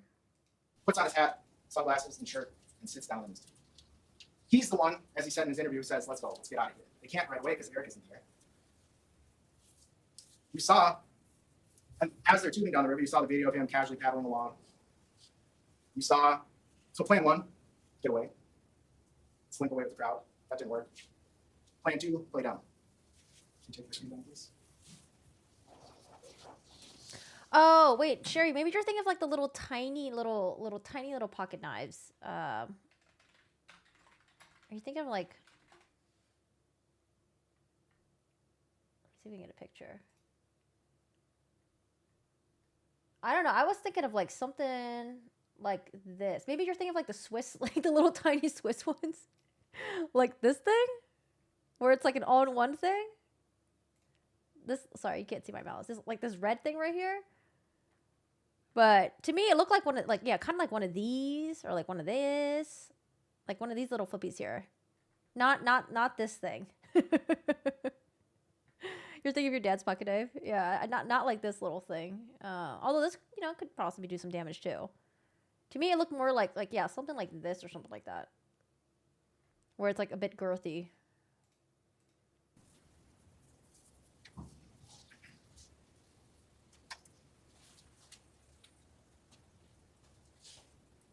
They only had enough funds for one camera. Camera recording started. Still doing all right? Okay. What's going Temperature? Temperature's okay in here? Okay. Somebody, All right. I hear somebody got stabbed, Um, and I fit the description. yes, you do. All right. Yep. So we're working through that now. Did you see that fight on the river? I heard about it. You heard about it? Yeah, and I seen people gather around it. Okay. All right. And I went over to talk to see if somebody saw anything, but that's about it. Okay. Our whole group was pretty interested in finding out what happened. Okay. And that's your whole group over there? Yeah. Okay. All right. So I don't know. Okay, well, Did you see anybody injured? no. You didn't see anybody injured? No. Did you see anybody fighting? I heard people screaming at each other, yes. Okay. Yeah. Screaming in anger or screaming in pain? Do you know? Everybody's drunk, so I don't know. I can't tell the difference, but I would say, I don't know, just screaming. Okay. You know, yeah, calling each other names, but you know, that's I've seen that all day. Yes, this is the defendant. And we've all been drinking a lot. I'm sure they're drunk. I'm sure they're doing, I don't know.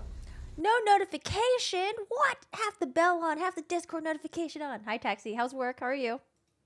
Kids All right. being kids. Kids being kids. Where are you? Where's your group from? Where did you drive from today? Sure, they're drunk, kids being kids. That's what he told Sheriff Coons, and he's acting like he has no idea what's going on. Clearly not in shock. You can take it down, sorry. Clearly not in shock. Clearly. Yeah, maybe the state's gonna be like, oh, he said like kids just being kids, so that could also be applied to kids just being kids, being stupid drunk, and being like jeery and surrounding him. Nikolai knows that was not justified. Rain says they posted the knife on. Oh yeah, I saw a picture of this one. I wanted to see it like unfolded. But if you guys want to see what the knife looks like, it's on the Discord. And if you're not part of the Discord, shame on you. Wait, hold on a second. Where's that screen? Hello? Hold on a second. Hello? Automatic? What the heck? Oh. This one? No? This one?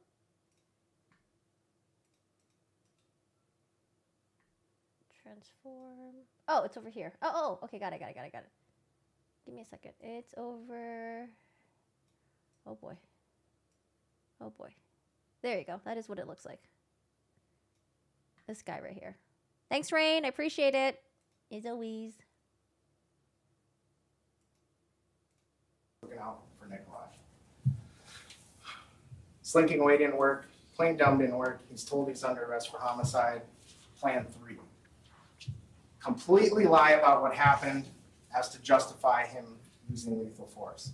The boys pulled out the knives. They twisted their arm, poked him. That's what he used, poke, with their own knife. Hey, Mo. So first-degree intentional homicide and second-degree intentional homicide are very similar. For first-degree, did Nikolai actually believe? Did he actually believe that he was not justified? For second-degree, it's the reasonable person standard.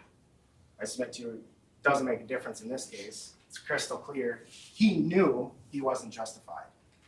He knew he wasn't justified. It's crystal clear from his actions after the fact. Can't be explained away by shock. He's clearly not in shock. Wait, Smith & Wesson also make pocket knives? You subby.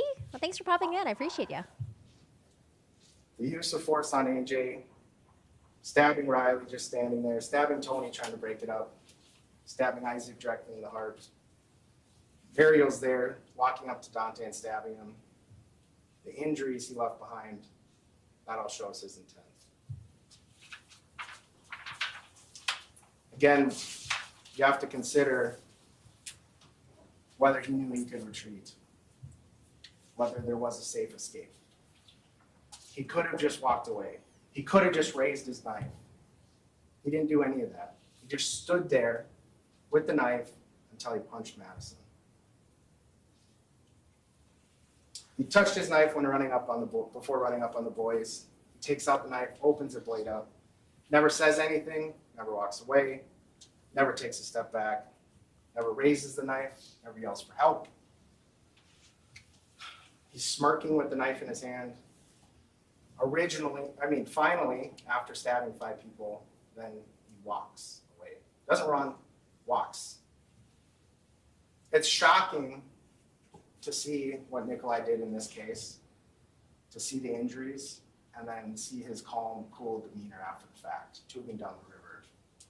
sitting in his tube at the scene of chaos, casually talking to Sheriff Knudsen, making up this huge lie to Lieutenant Hart.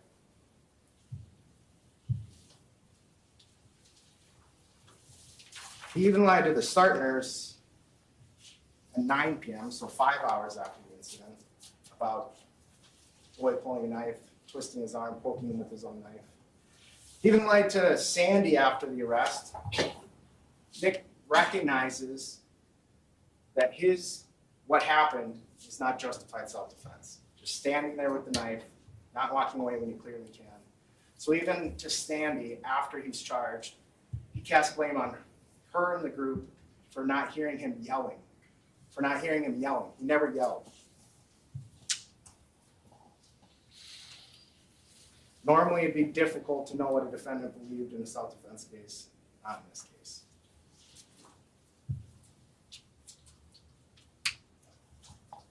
Nikolai was not in fear, he snapped. He was angry and he snapped, and he knew it. His actions show he knew he did not reasonably believe the amount of force was necessary. He was not actually in fear. He was actually. I don't know if I believe the snap part. I think he was just angry. I think he was angry and he was fuming and he was pissed and it was getting worse and worse. I don't know if I believe the snapping part though. In fear, he would have left. How else? You know, what other clues? Think about his testimony.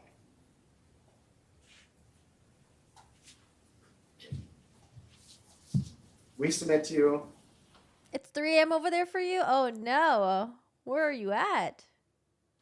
That this is first degree Hi, intentional Caitlin. homicide and first degree attempted homicide. His acts clearly show intent. But if you can't agree unanimously on that, as your jury instructions tell you, you have to consider second degree. Again, the difference in second degree is Nikolai's belief versus reasonable person. Here you know, I submit to you his belief from his own conduct. Afterwards, he knew it was not justified. If you can't agree on second degree, you consider first degree reckless homicide, first degree reckless endanger of safety. Element 1, Nikolai endangered the safety of another human being. That's obvious. Endangered the safety of another by criminally reckless conduct. The jury instructions define criminally reckless conduct, creating a risk of death or great bodily harm. It's unreasonable and substantial. He was aware of the risk. Again, obvious when he's stabbing people. When you talk about reckless conduct, let's say you believe his testimony that he just thought anyone touching him, anyone close to him was attacking him and he was just stabbing him. That's reckless. That's criminally reckless conduct. That's utter disregard for human life. What other clues are there to utter disregard? He just walks away. He just walks away. He doesn't call 911. He just sits on his tube as other people are helping the victims. And he tubes down the river.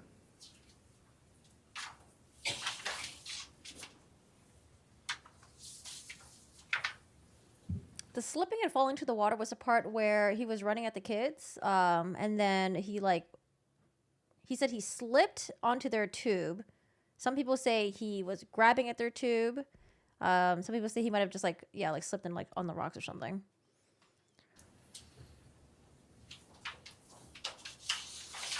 Your jury instructions Surf and turf. talk about the question, the special question, yes or no. No, this is the state's closing right now. We'll go to the defense afterwards. To commit these crimes while possessing a dangerous weapon, the pocket knife. Hey, clown baby. There's nothing inherently wrong with carrying a pocket knife. A lot of people carry pocket knives. Totally fine to carry it as a tool. Totally fine to carry it for self-defense. Totally fine to carry any legal weapon, firearm, knife, if it's used legally. Nikolai he was not justified in self-defense when he attacked these people. So we ask that you answer yes on that question. In the end, what is beyond clear, Nikolai knew this was not self-defense. All of his actions, from the minute the stabbings are done, from the second the stabbings are done, he knew it. It's obvious. His actions were horrific. They were senseless. He killed Isaac Schumann, stabbed him directly in the heart, disemboweled AJ,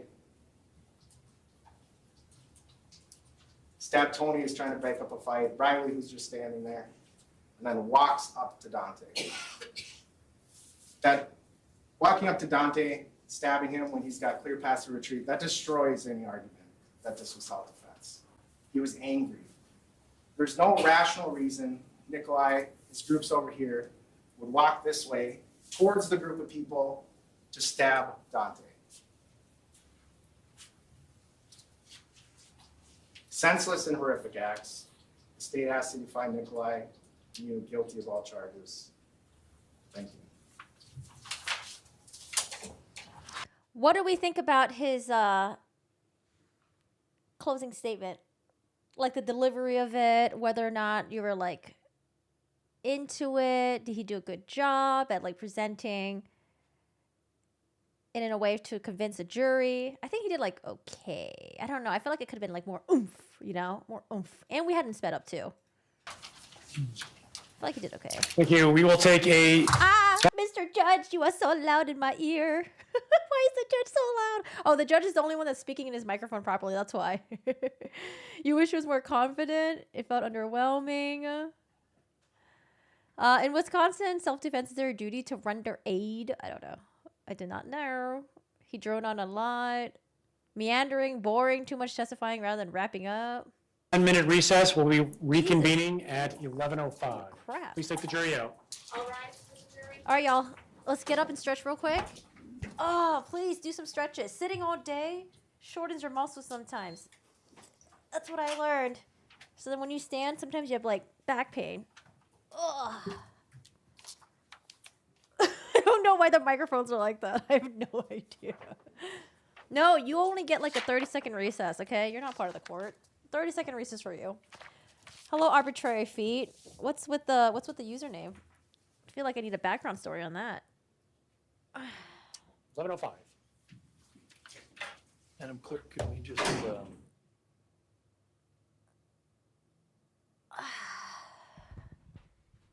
Bye, Sherry. Have a good day at work.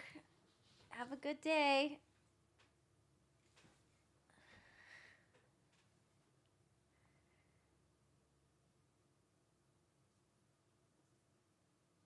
All right.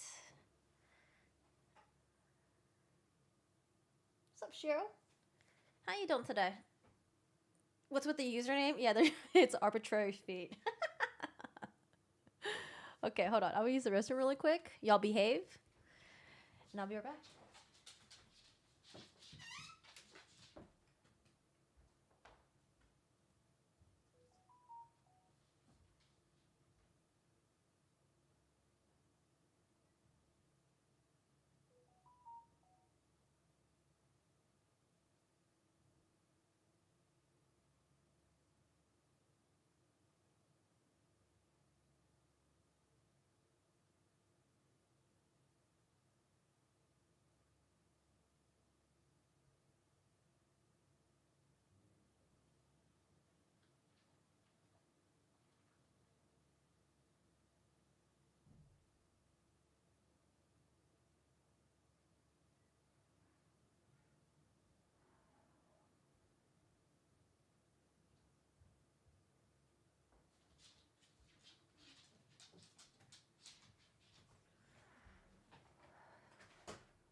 Hi, Shiro.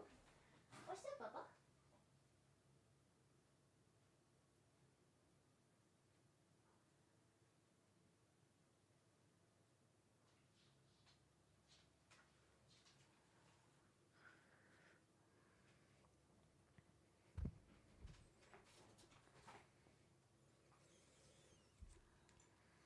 Your day ended. It was great. Hello.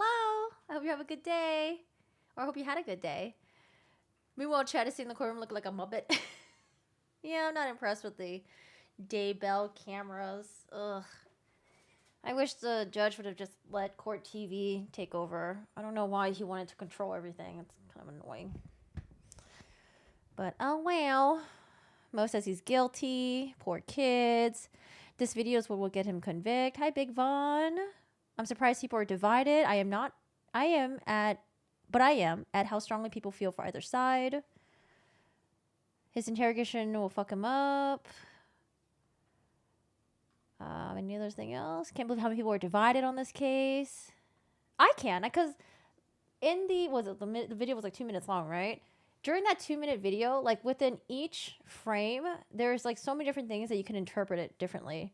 So like one is like the start of like, okay, well, what started this initial confrontation? What started the jeering? What started the humiliation? Was something said off camera? And then the teen tried to like capture it, but then the guy went quiet. Did he run up at them? Did he trip at them? Did he lunge at them? Did he grab them? Was he trying to leave? Were the teens following him? Or were the teens just floating and then he wouldn't leave? And then Madison coming over, were they touching him? Were they pushing him?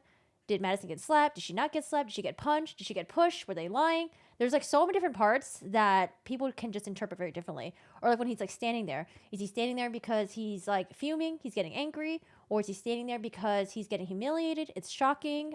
He's nervous. Like there's just like so many different things that you can interpret. I think that's why there's such a divide on this case. And then like, I think when I first saw the video of the 2-minute video, I was like, holy fuck, this looks really bad. Because like everything's happening so quickly and the teens look really bad. And then also what really hinges on like whether or not, I think like a lot of people are going to think who caused the provocation, right? At least like the first initial maybe like physical contact. Was it something that happened? It was something that like possibly happened when the camera didn't capture it. So unfortunately, the camera pans to get everyone's reaction. And the initial, punch, contact, hit, punch, whatever the fuck it was, that wasn't captured. So it's up to the people. They're like, whether or not they think, oh, did it happen? Did it not happen? Was it a punch? Was it a push? Was it a slap? What the fuck happened there? So there's just so much happening. And I feel like people are just interpreting so many different things differently. I think that's why there's a huge divide. It's not very like clear cut where it's just like, oh, okay, this looks like really bad. I think initially it looks really fucking bad. Because when I first watched it, I was like, what the fuck is this? This looks so bad. Corgi, did a jury get the translation of defendant's, I don't know anything about that, Laura. I do not know. I do know that they were asking him about, like, speaking Romanian to the brother. But, no, I don't know anything about that. But I'm sure someone would make a translation and probably post it on the internet. You made a Twitch account to watch VODs on mobile app, not actually expecting to chat. Faced with the arbitrary decision of creating a name no one would see, I looked at my feet and then entered the first thing that came to my mind. Nice. I like that. I like that explanation. 400 billion. Should I just call you sons? Maybe sons would be easier. Or 400. You grew up in a super conservative place and used to think exactly like that. Maybe that's why I see it so differently now. What did Rain say? Yeah, I don't know. If anyone knows the answer to Laura's question, yeah, I have no idea. I'm not quite sure about that. All right, y'all. Break's over. I hope you stretch. I hope you got some water. Let's listen to the defense closing argument. May it please the court, counsel. Hello? Audio? So, ladies and gentlemen, in his opening statement, Hold on a second. Judge Koagi accepted arbitrary feat's origin story.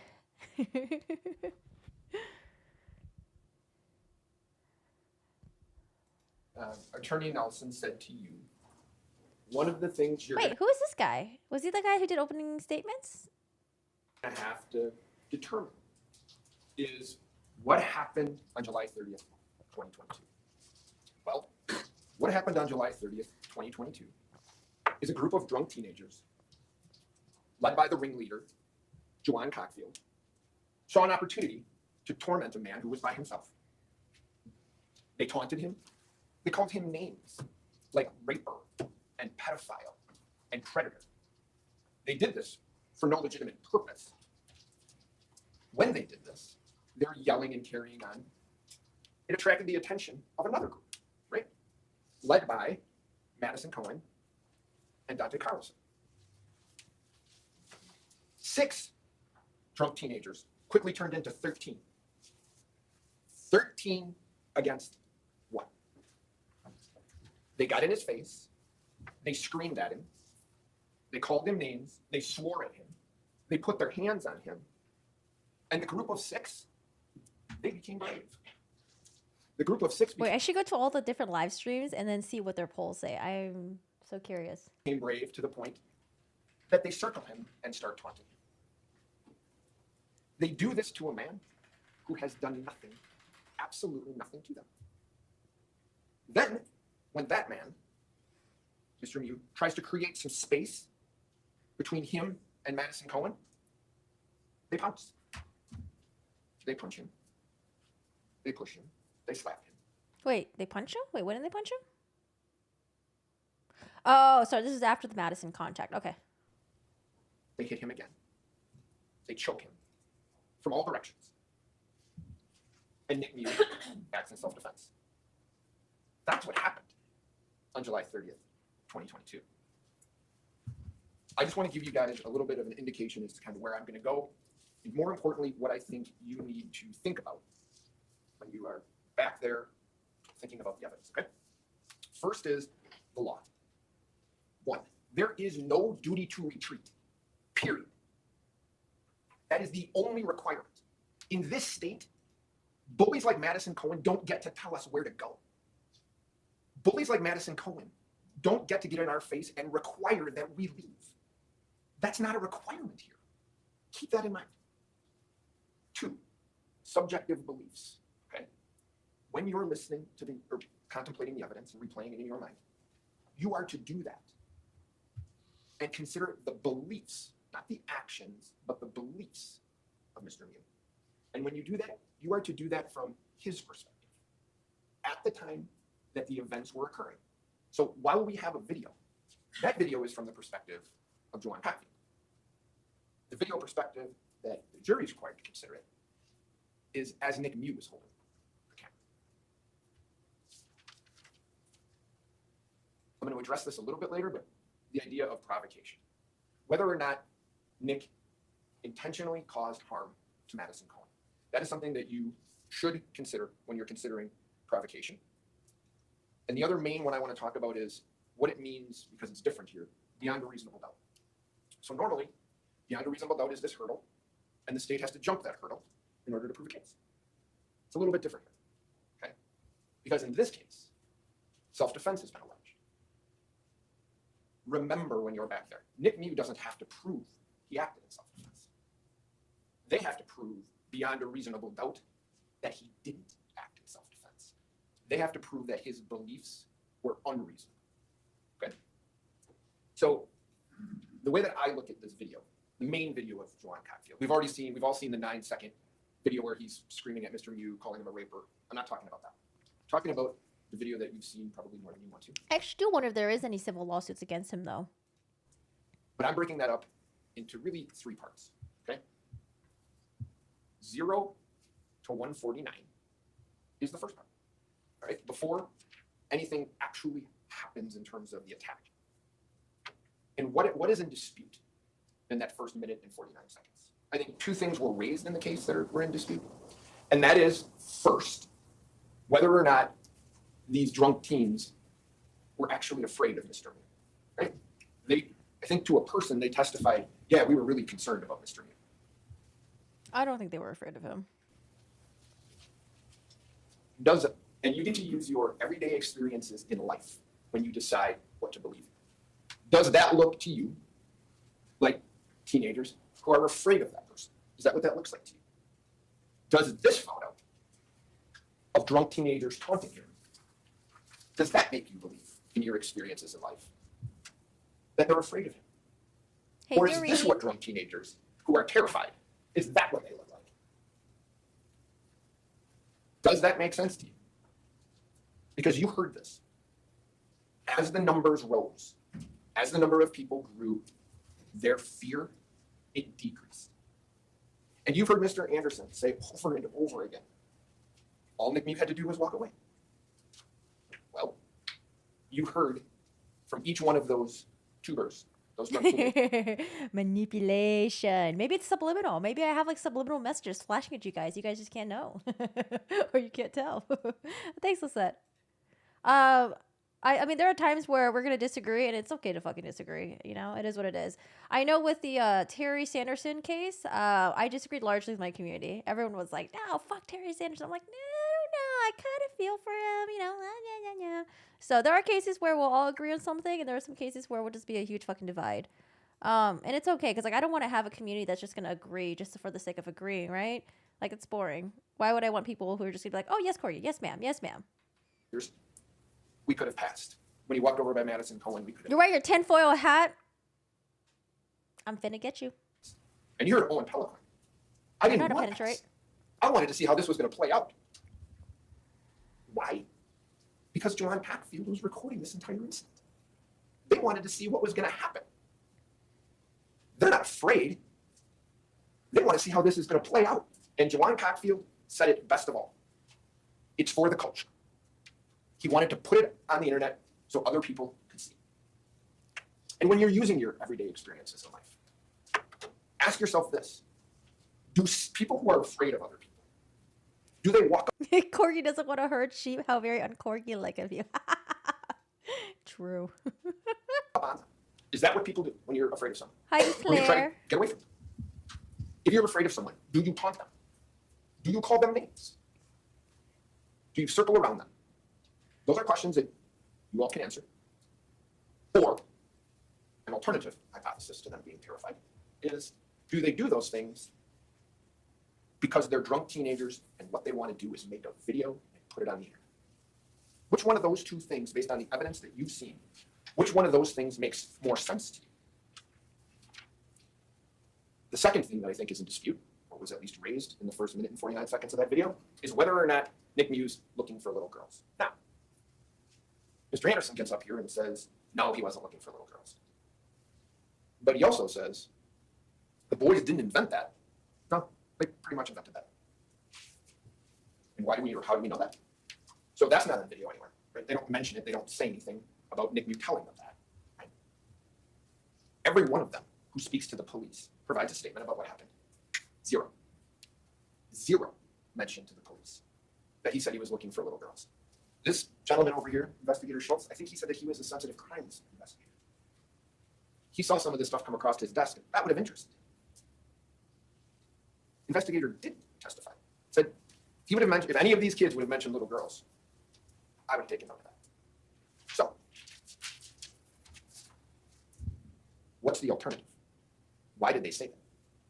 I would submit to you that what kind of person does what these kids did to him, and what would they look like as people if all they did was pick a guy out and start to torment him?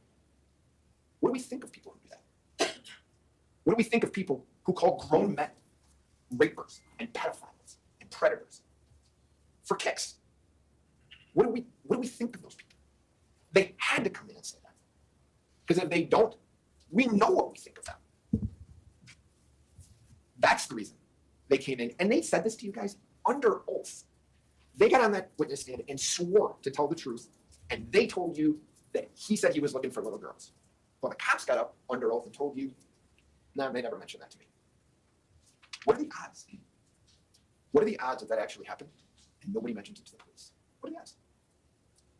Two other little points on it. Question: has anyone watched the Daybell opening statements yet? How are we feeling on the attorneys on that case? Good opening statements? In your everyday experiences in life, would you expect a man that you never met to walk up to you and say, if you ask him, how's your day? What are you doing? Oh, I'm looking for little girls. Would you expect someone to actually do that? Does that make any sense to you? He's with his wife. He has lunch with his wife and his friends. In order to believe what these drunk teenagers are saying, you have to believe. I don't do cults. It's okay. It's not a cult here. Yo, some of you guys, y'all is gonna be scaring some people away or something. Has lunch with his wife. He's with his friends. They're having a fine time. Ariel loses his phone, and Nick goes, "This is my chance." Yeah, we'll do Daybell opening statements after we do these closing statements. Ariel loses his phone, and Nick goes, "This is my chance." My wife's right over there, but this is my chance to go look for little girls. And I'm going to tell a bunch of drunk teenagers I've never met before. That's what I'm doing. Tell me that makes sense to you. Because you get to judge the credibility of what people have said to you. Okay?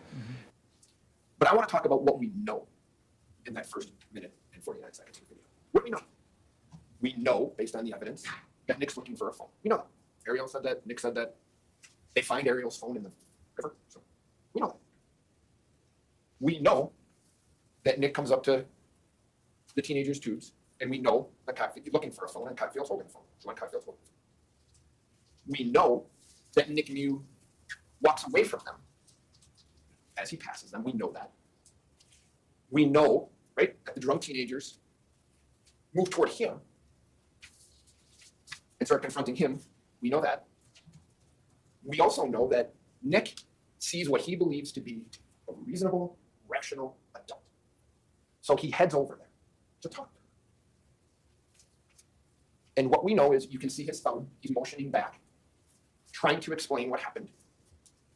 And we know that Madison Cohen, who knows nothing about what happened, zero, starts screaming at him to leave. We know that Madison Cohen feels comfortable enough to put her hands on him for the first time and move him because, well, she's queen of the river and she decides where people go. So Rain, did he steal that from you? she's moving him. We know that. We know that Nic is uncomfortable, so he waits for his group to come over because the state can say whatever they want. He's by himself. So we know Nic does that. We know that when Nic waves to his group, so does Madison Cohen. But there's one big difference here. Her group shows up, and they show up in numbers. We know that the group of teens are brave, and as this is going on, they start God, the hailing for reinforcements is just so cringe. taunting this man who's done nothing to them. We know that. We know that Riley Madison comes over, and now she thinks it's necessary because she's been anointed something in the river. And Oh, he's Kyle's lawyer? So he's Kyle's lawyer, and then was this guy Ezra McCandless' lawyer? she gets to tell him where to go. So we know that she puts her hands on him. We know that Nic's uncomfortable enough that he waves the group over a second time, trying to get someone to come to his aid. We know that. We know that Madison Cohen pushes him, puts her hands on him again. You know what's the funniest thing? The funniest thing is when I saw it in Instagram comment section. Oh my God. There were like two people that were arguing in the Instagram comments. And then one of the person started summoning like 20 people to come back them up. It was so weird. I was like, why do you need reinforcements in the comment section? It was so dumb. It's like, look at this person trying to blah, blah, blah, blah, at this. I was like, oh my God, what is this? This is so ridiculous. He tells her not to touch him, but she does it anyway. We know at that point it's 13 against 1. The other thing that we know, because we heard it, was someone in the group, the brave group of 6, tells Nic Miu, you got 10 seconds. In your everyday experiences in life, when someone tells you that you have 10 seconds, what normally comes after? All right, y'all, let's tone down the spiciness a little bit, all right? Let's tone down the spiciness. If we have children, I'm going to count to 3. You got 10 seconds to do this. Does clicking the heart do anything? I don't know. Maybe for YouTube engagement? I don't know. I have no idea. It's in my way, Nothing though. good is coming after that. Hi, Lily. It's reasonable in our experiences as adults to take that as a threat, right? And if you think about it, they all blamed. They didn't know it. But the guy holding the bag is Isaac. We know it's not Joanne Cockfield, and everybody else denied it.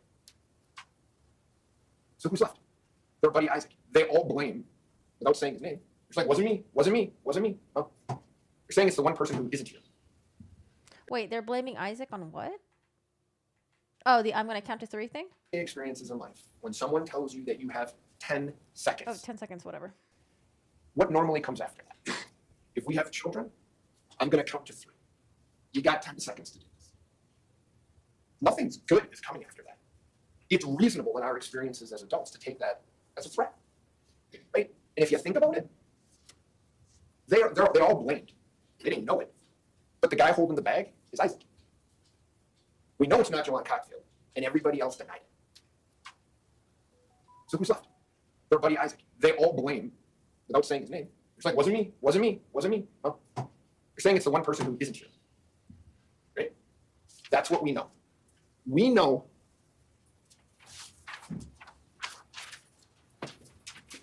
everything here I just told you is what we know in the first minute and 49 seconds.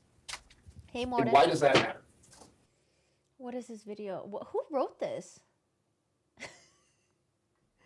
1, Nick comes up to the tubes. 2, Nick walks past the tubes. 3, group 1 moves towards him. 4, Nick walks towards... I don't know what that says. Oh, Cohen. Oh, that's for Madison. Madison points and swears at Nick. Nick waves towards group. Madison puts her hands on Nick. Madison waves to Madison's group. What is this? What does I can't see the exhibits. And step up and move over to the side. what does that matter? Why does this matter? I think he should have just printed it out and take it to FedEx. Because one of the things you have to consider when you He's trying consider to save money. is Nic Miu's reasonable belief that there is going to be an imminent interference with his person. And when you add all of these things together, he has to subjectively believe that. As a jury, as you sit here today, we don't get to look at it and say, what we're... Oh, wait, is Cohen? Oh, Cohen is not Madison. Oh, wait, Cohen is Madison. Mattison is Riley. Oh, man, all these names are confusing me. objective, reasonable person do. Does Nick feel that way? Does Nick feel, with all of these things listed here, that there is an imminent Yeah, at least it's unlawful legible. interference with his person? And I would submit to you, he does. He told you he did. Right? We're going to see the video one time, promise, broken up into those parts.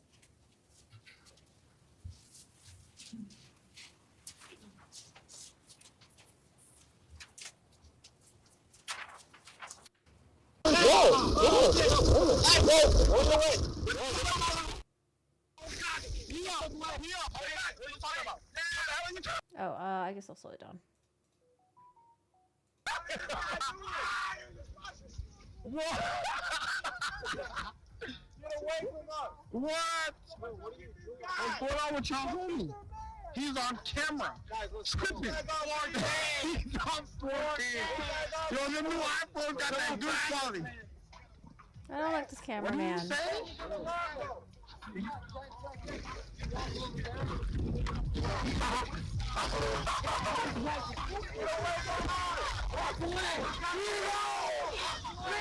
what the hell? Who is this? Yes! Yes! Further culture! Further culture! Who is that? Further culture! Who is that? Who the hell is this? Bro, doesn't matter. He said he was looking for little girl! He said he was looking for little girl! Yeah! That's exactly what he said! Weird us out! I didn't have that part on camera, did I? Some young ass kid! What the hell is this guy's problem, bro? We're trying to have fun! He's gonna claim you! He's gonna claim you! We don't want this one back!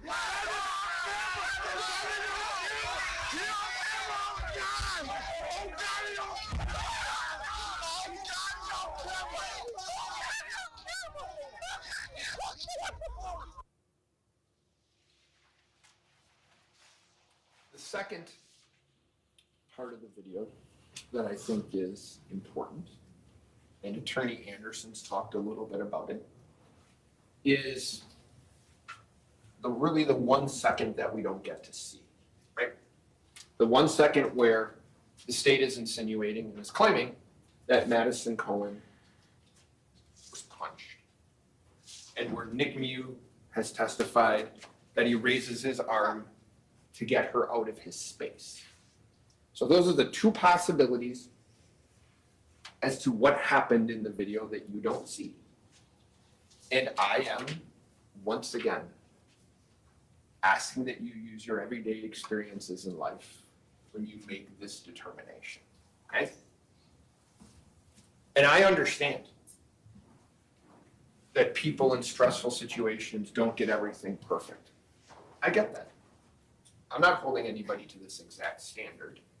But what have we heard in order to prove beyond a reasonable doubt that this happened? Well, you heard A.J. Martin say that he grabbed her by the back of the hair and was slugging her from behind. Okay? No one else says that. Yeah, You- I mean, AJ wasn't even, like, close enough. You hear Alex Vang say he slapped her with a right hand in the face. Then I say, Mr. Vang, how can that happen? he's got a knife in his hand. And he says, you're right, that can't happen. He punched her. You hear Juwan Cockfield, who's not looking at it, he's holding his camera in another direction, says, he threw a hook at her. I saw that. Right? Madison Cohen says, she said on direct examination, he hit me with a left hand to the left side of my face. And it said that. Then when I asked her questions and I said, can you explain how that's humanly possible? And her response was, you're right. I get lefts and rights wrong. He hit me on the other side. Okay. But the state says she had a heartbeat in her cheek. She should remember what side of her cheek the heartbeat was in. She doesn't get that right. But how about the things when you use your everyday experiences in life that the state, they didn't talk about when he was up here talking about her injuries. He talks about her falling back and people seeing things. Okay, people can be wrong. How about things that make sense, though? We know that she's wearing sunglasses, right? We know that. Her sunglasses are not broken. She doesn't have a mark on her face from being cut by sunglasses. None of that. Is that what would happen if a 250-pound man squared up on a woman and threw a hook to her face? She doesn't have redness on her face. She doesn't have swelling on her face. She doesn't have puffiness, a bruise, or a mark. How do we know that? Investigator Schultz told us, I saw her shortly thereafter, and she didn't have a mark on her. He says, if I would have seen a mark, I would have taken a photograph of that mark. Makes sense, right? She doesn't drop her drink. She doesn't drop her vape. Her cell phone doesn't leave her bathing suit. Is that what happens when a 250-pound man squares up on a woman? She doesn't drop a thing, and she doesn't have a mark. Does that make sense? I can see why this part might confuse the jury, though, because I think initially the defense was trying to say that, like, yes, he's 250 pounds man, but he's, like, out of shape. He had heart surgery 2 years before. He's, like, kind of, like, trying to present him as, like, someone who's, like, kind of weak and feeble. But then now they're saying, like, oh, 250-pound man, like, scoring up against Madison. I think the jury could get confused with that. You all. Or does it make more sense that Nic Miu pushes her out of his space? Attorney Anderson said she's not in his face. Well, I think that's why the state made a mistake with going with the more severe, like, I guess that's what you do when, if it's like a little bit, like, if there's a gray zone, like, you're not really sure what happened, let's just opt for the most severe one. I think they should have just played it more safe by just saying that, like, he either shoved her in the face or he pushed her back or something like that. I think the punch thing is, like, it's possible you can punch someone without leaving a mark, leaving a, a swollen face or whatever, but I think them pushing for punch, I don't know. I think they should have played it more safe on that. But, I mean, we do see it a lot, though, with either the defense side or the state side, right? Like, instead of just, like, staying safe, they opt for the most severe one to make it sound the most damning. But at the same time, if it's not super convincing, I think that could really kind of, like, not convince the jury. most of her friends said, no, she was. She was in his face. She was in his face. She was in his space. Right? If he makes this motion, she's not going to have broken sunglasses. She's not going to have a mark on her face. She's not going to have redness, puffiness, swelling, a bruise. She's not going to drop her drink because he doesn't hit her. Which one of those two things in your everyday experiences in life makes more sense? You get to decide that. And I want you to think about this. She knows the seriousness of the case. She tells the police she takes a photograph or photographs. Then she claims to have deleted them in a homicide case. Hi, Then the Sandy. police say, that's okay. That happens. You give us your phone, we can get the pictures. Okay. Wrong. They do a cell bite downloaded extraction of her phone. Investigator Schultz doesn't do it, but he reviews it and says, there's no deleted photos that I saw in there. He even goes so far as to reach out to Madison Cohen's mother because maybe she either took the photos or were sent the photos. No, not there either. You get to judge the credibility of people and whether or not that makes any sense. That is not provocation. And just briefly on retreat and provocation. I told you when I started, there is no duty to retreat. And that is true. That's the first sentence in the retreat instruction. If you want to, it says you may consider whether or not when he was retreating or if he had to retreat, whether the defendant reasonably believed the amount of force used was necessary to terminate the interference. You may consider whether he had the opportunity to retreat. Okay? Now, you don't have to. But when it starts, when it matters, is when he's using the force. And when he's doing that, he's surrounded. He told you he was surrounded. I asked Lieutenant Hart, do you have any information that would be contrary to Nic Miu's belief or statement that he was surrounded? She said, no, I don't. Where's he going to go? So he doesn't have to go anywhere. We don't let people dictate what we do, and the loudest voice in the room doesn't have to win. Madison Cohen doesn't get to make these decisions for people. He doesn't have to leave. The drug teenagers don't have to leave either. They told you they could have left, but they wanted to see the show. He doesn't have to go, and there's nowhere to go. That should be the beginning, middle, and end of that evaluation. Same analysis, same result on provocation. Okay? You have to find that Nic Miu committed an unlawful conduct against Madison Cohen to provoke this attack. He wanted her to get out of his personal space. The bully in the room doesn't get to yell at you and tell you to leave, and then when you don't leave, doesn't get to get in your personal space because you are not leaving. That's not how this works. We could do a new poll after this on what you guys think the jury will vote. I was just curious where you guys were at. Let's see. We have 44 guilty, 37 not guilty, 13 of you guys said you guys are not sure. 7% said hee, I didn't pay attention. The last part of the video is the 150 to 205. Okay. Now, you heard yesterday. The state wants to break this video, this last 15 seconds or so, down into stills. 1/24th of a second. No one lives their life in 1/24th of a second. And you're not supposed to in this case because you're supposed to look at this case through the eyes of Nic Miu. And if you've watched that video, the first time I saw it, I didn't see what happened. I didn't see him pull a knife. I didn't see some of these people get injured because it's moving like this. When you break it down to 1/24th of a second, it's just not how we live our lives. You have to look at those 14 seconds through Nic Miu's eyes as he was standing there in the room. And remember, he told you yesterday that he believed that he was going to die. But he doesn't have to believe that. He just has to believe that he's going to suffer serious bodily injury. That's what he has to believe, okay? And before I start this video, I'm going to ask you this again. What do we know in those last 15 seconds? We know that Anthony and Dante Carlson were asked by their dad to go over there. Why? To help him.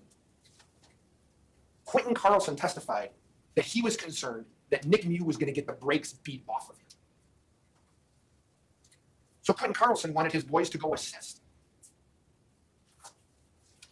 I would submit to you that Quentin Carlson was concerned that Nic Miu was going to suffer serious bodily injury if someone didn't help him. Alex Vang told you Miu's getting his butt kicked when this is going on. And Owen Peliquin said those guys got on his ass. Right? Anthony Carlson is yelling, stop, stop, stop. He's not yelling it to Nic Miu. Nic Miu's tail down in the water. Presumably, he's telling it to the people who are beating him, right? That's what we know.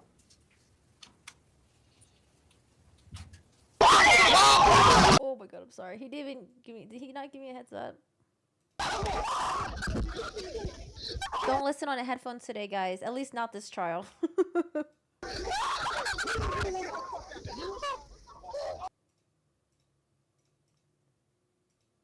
He hit a woman?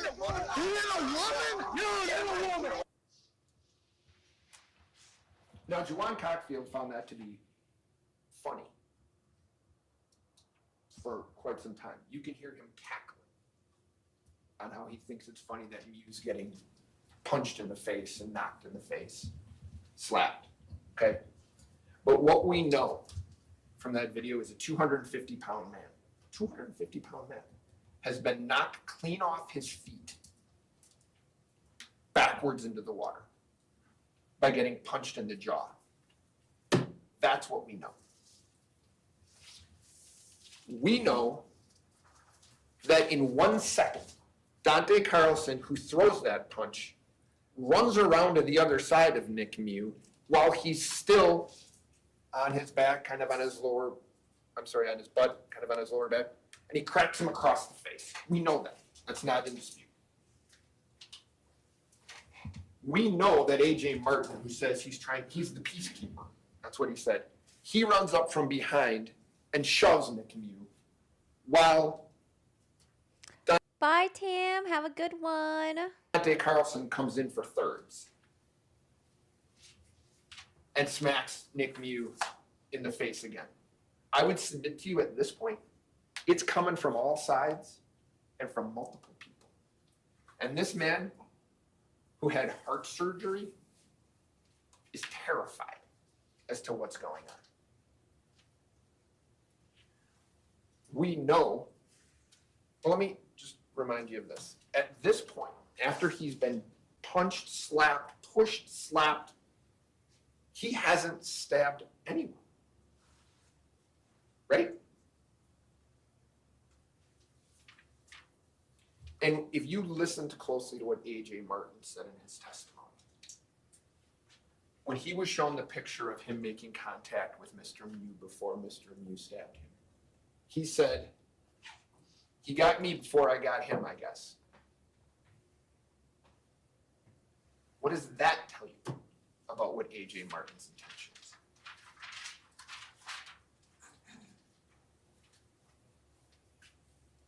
He's back in the water now for a third time. So I thought he was going to start after playing the getting video pushed again. down by A.J. Martin. And what do we see next? That's Anthony Carlson. He walks right by Miu. Miu doesn't do a thing to him. Mr. Miu doesn't do a thing to Anthony Carlson as he walks by. You will then see, and what we know is Anthony Carlson comes up from behind him, appears to be yelling at him and putting his hands on him. So now Miu has been touched at that point, punched, pushed from behind and slapped. And now Anthony Carlson comes up to him. We know that. And then we know 1 second later that Isaac Schumann comes up to him. You guys get to make the decision on whether or not he's choking him around the neck. You get to make that decision. I'm not telling you what that is. You get to decide if that looks like a choke to you or not. So at that point, 4 people have attacked Nic Miu. And why does it matter? Why does any of that matter? Because if you find the following, Nic Miu is not guilty of all the charges, okay? If you find that Nic Miu believed that there was an imminent unlawful interference with his person, if you believe that he believed that was coming, the 19 or 18 reasons that I put up there. Wait, I need to use the bathroom really quick. Give me 1 second. Hello, Tool. How are you doing today?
I think it looks like their table's in the middle, but I don't think it is. Maybe just like the camera angle. Supports that, and he told you that. And that's Like, what do you mean? Because I think like it's like probably like how normal courtrooms is set up, right? Where there's like the attorney's table, and then like you can walk through the middle. his subjective beliefs. Okay? If he believed the amount of force that he used was necessary to terminate that interference. Okay? So Was if that a he fart noise? believed Someone in that chat he fart? did what he had to, Katja can hear you. I would submit to you there's only two answers to that. Only two possible answers. He either did what he had to do to survive, or this man who you watch the video, who's never got a speeding ticket, who decides to go out with his wife that day, who's floating down the river and having lunch, decides, you know what? Today's the day I'm going to start stabbing people. I'm going to leave my group. I'm going to go over and I'm going to start stabbing people. Mr. Anderson says he's Wait a second. What's going on with the jury stuff? Did they come back for questions, or did they already have the verdict? snapped. If he was in fear, he would have left. Maybe there's a question. I think anybody would dispute that he was in fear. So when you're determining whether or not what he did, if he believed that he had to do that to terminate that interference, I would submit to you, why else would he do it? He either believed that or he just lost his mind. Right? This 52-year-old engineer who's married just lost his mind that day. Those are the two options I think that you have on that. And the final thing that you need to decide is whether or not his beliefs were reasonable. And the standard is when an ordinary person, a person of ordinary intelligence and prudence. Oh, no, it's not a verdict. Maybe they have a question. Would have believed standing in his shoes at that moment. Okay? Quentin Carlson is about his age. And Quentin Carlson is concerned enough for his safety that he sends his boys over. Quentin Carlson tells the police that after his boys have been injured. He tells Maybe in an hour or two. the police, I get it, they're injured. I sent them over there because I was concerned for the old guy. Brandy Hart. Did you watch that video yesterday? There's a point in that video where Nic Miu puts his hand in his head and says something like, my life is over. And Brandy Hart says, I don't know about that. They're self-defense. She says, I don't know what I would have done. But I can tell you I would have been scared shitless. She's been a police officer for 25 years. Is this Brandy when she was doing the interrogation? And that is her response. State never followed up with her on anything after that. That was her statement to the police. Or that was her statement on the tape. And as I mentioned, It could also be because she was trying to get him to be on her side. I don't know. Sometimes when you're doing like when you're interviewing people, sometimes you try to say things that makes it seem like, oh, I'm on your side. Wink, wink, wink. Keep talking to me. Don't call for your lawyer. Alex Vang and Owen Peliquin say he's getting his butt kicked. They're all over him. Are those reasonable people? You get to decide what a reasonable person would do in that situation. But I would submit to you, you've got something to work with. You've got something to work with. Briefly on the charges, okay? Before you even get to self-defense, you get to intent. You have to find intent on the homicide charges initially for Isaac Schumann, and you have to find them for the others involved, okay? And the question on intent is mental purpose. Can you watch that video and say that Nic Miu's mental purpose is to kill Isaac Schumann? Or is his mental purpose to get another person off of him? You get to decide that. Okay? Under those circumstances, you heard everybody say, anybody who never touched him, he never touched. Right? People were like, I didn't want to get near him. They didn't touch him. He didn't touch them. He didn't say anything. You get to consider all the facts and circumstances. He didn't say anything to Isaac. Right? Isaac grabs him by the throat and he stabs him one time. Is that an intent? Is that his intention to kill Isaac Schumann? And when you started this case, you heard that was the charge. Well, those charges have changed. Now you get to consider all other kinds of charges, with all other kinds of mental states too, right? Maybe it was intentional. Well, maybe not. Maybe it was reckless. Pick a theory. Don't let them just throw things against the wall and hope that you guys let something stick. They're telling you they thought it was intentional. Now it might not be. Now it might be reckless. They don't have it. Nic Miu wanted to get Isaac Schumann away from him. He didn't chase Isaac Schumann down. He didn't move toward Isaac Schumann. Isaac Schumann moved toward him. And on the attempted homicides, read the instruction on attempt, you guys. In order to convict someone of an attempted homicide, the state must prove to you beyond a reasonable doubt that demonstrates unequivocally that Nick wanted to kill these people and would have, except for the intervention of another person or some other extraneous factor. Okay? And unequivocally Sorry, I forgot to leave my dog at home. I brought him to court with me today. means there can be no other inference which can reasonably be drawn.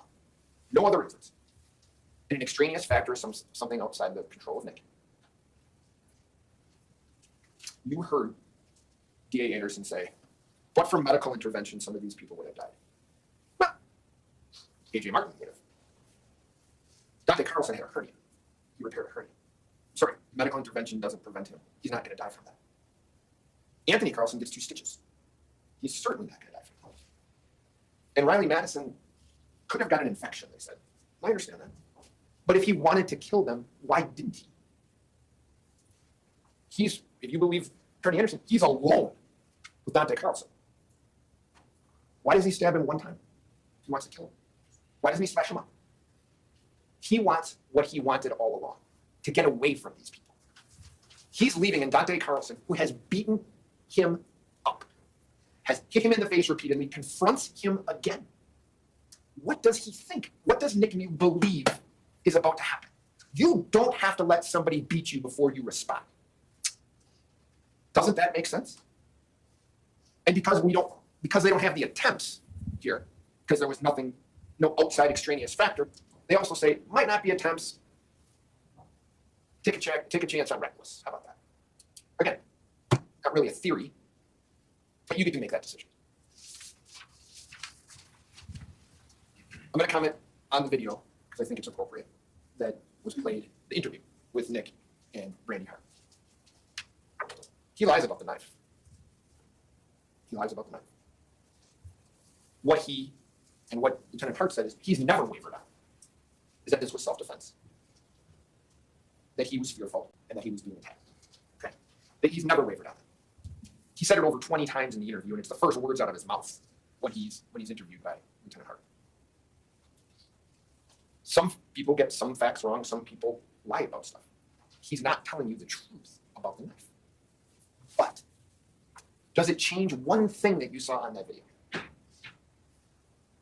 That's the reason we want there to be a video. And so you're not taking the word of 13 people who don't get it right. That video is not subject to change. Attorney Anderson's right. It is what it is, right? What has persevered through this case is Nic Miu's fear, how he felt, the shock. You heard people testify about that. The whiteness, the wide eyes, the ghost-looking color of his skin. That has persevered through this case. He lied about the knife. Doesn't change one thing that's on that video. You should feel sympathy for Isaac Schumann's family. I have a 19-year-old son. He would be in Isaac Schumann's grave right now. Everyone feels sympathy for Isaac Schumann's family.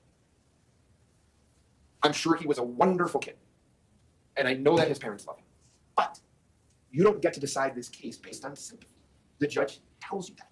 You decide this case based on facts and evidence.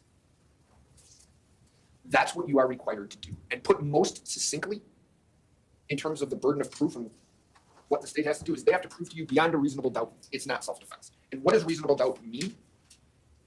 Well, the judge read it to you. You'll get to hear about it again.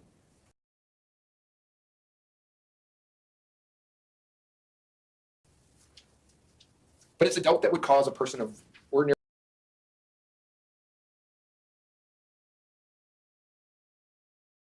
prudence to pause or hesitate when deciding the most important affairs of life. And I would submit to you the most important affairs of your collective lives are your health, your family's health, loved one's health. When you're thinking about that in your my muted shit. I said I don't know what they're doing right now in the court. It seems like they came back in and they're watching the video, but I thought the jury had access to the evidence and they could just watch the video as much as they want. So I'm not really quite sure what they're playing right now. Hard decisions Ugh. on those things.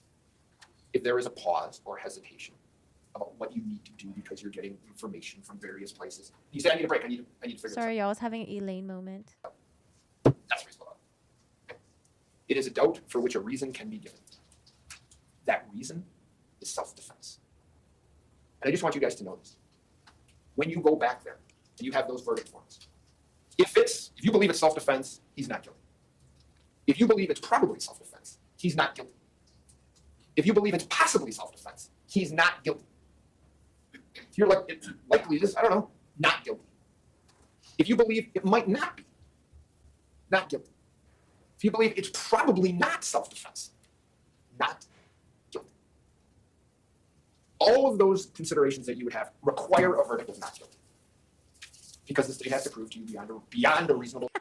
First, you're bringing the kids to work. Now this. I know. Unprofessional. So unprofessional. So, as I go to sit down, Report me to HR. Attorney Nelson, Nic Miu, and I appreciate all of your time. The time that you've taken away from your families and friends to do this. The attentiveness that you've given us. And I think it's time for people to go. No verdict. They need to watch the video in the courtroom, so they are in there to watch the video. Really? I thought the jury can just like have an access to like a laptop, and then they can just like look at the evidence, and then they can just watch the video on there. Not with like everyone in the courtroom. Go home when you're done. And what we're asking that you do is that you send Nic Miu home. That you find him not guilty on all of the charges. Thank you. Well, we swap people out if you like. Fucking judge. Oh my lord. Mr. Judge, your audio. To stand and stretch for a moment, you may do so. Yes. And then we'll hear a brief rebuttal from Mr. Smithstone. Yes. Stand and stretch. Oh my god. Stand and stretch. Ah.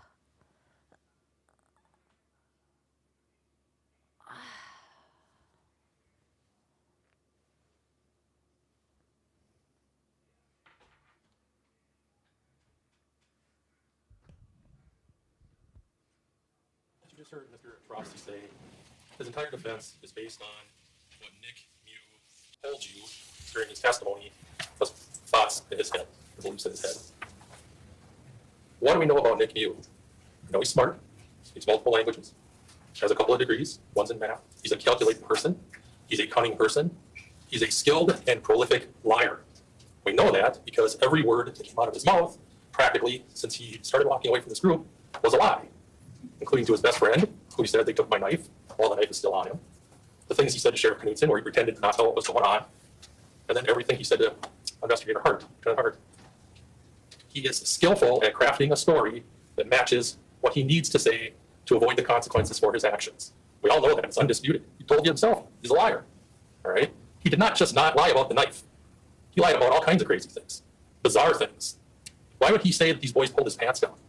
What a bizarre lie to make up, right? Why would he say the two boys pulled knives on him? He's got to say that because he knows what he did wasn't justified. He thinks to himself, if I say This is a state for rebuttal. one boy pulled a knife, that would be good, but if it's two, that would be better. So he crafts this elaborate story.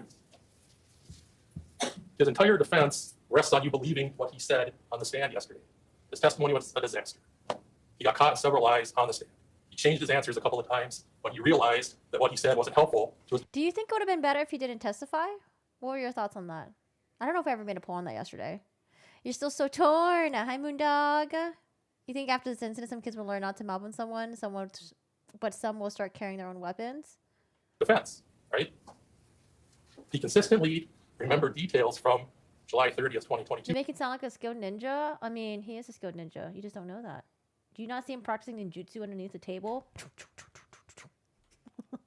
It benefits his defense, but doesn't remember anything about what he did, any of the facts, any of the stories that he told Lieutenant Hart. How is that possible? That he can only remember the facts, the beliefs he had that assist his defense, and nothing else?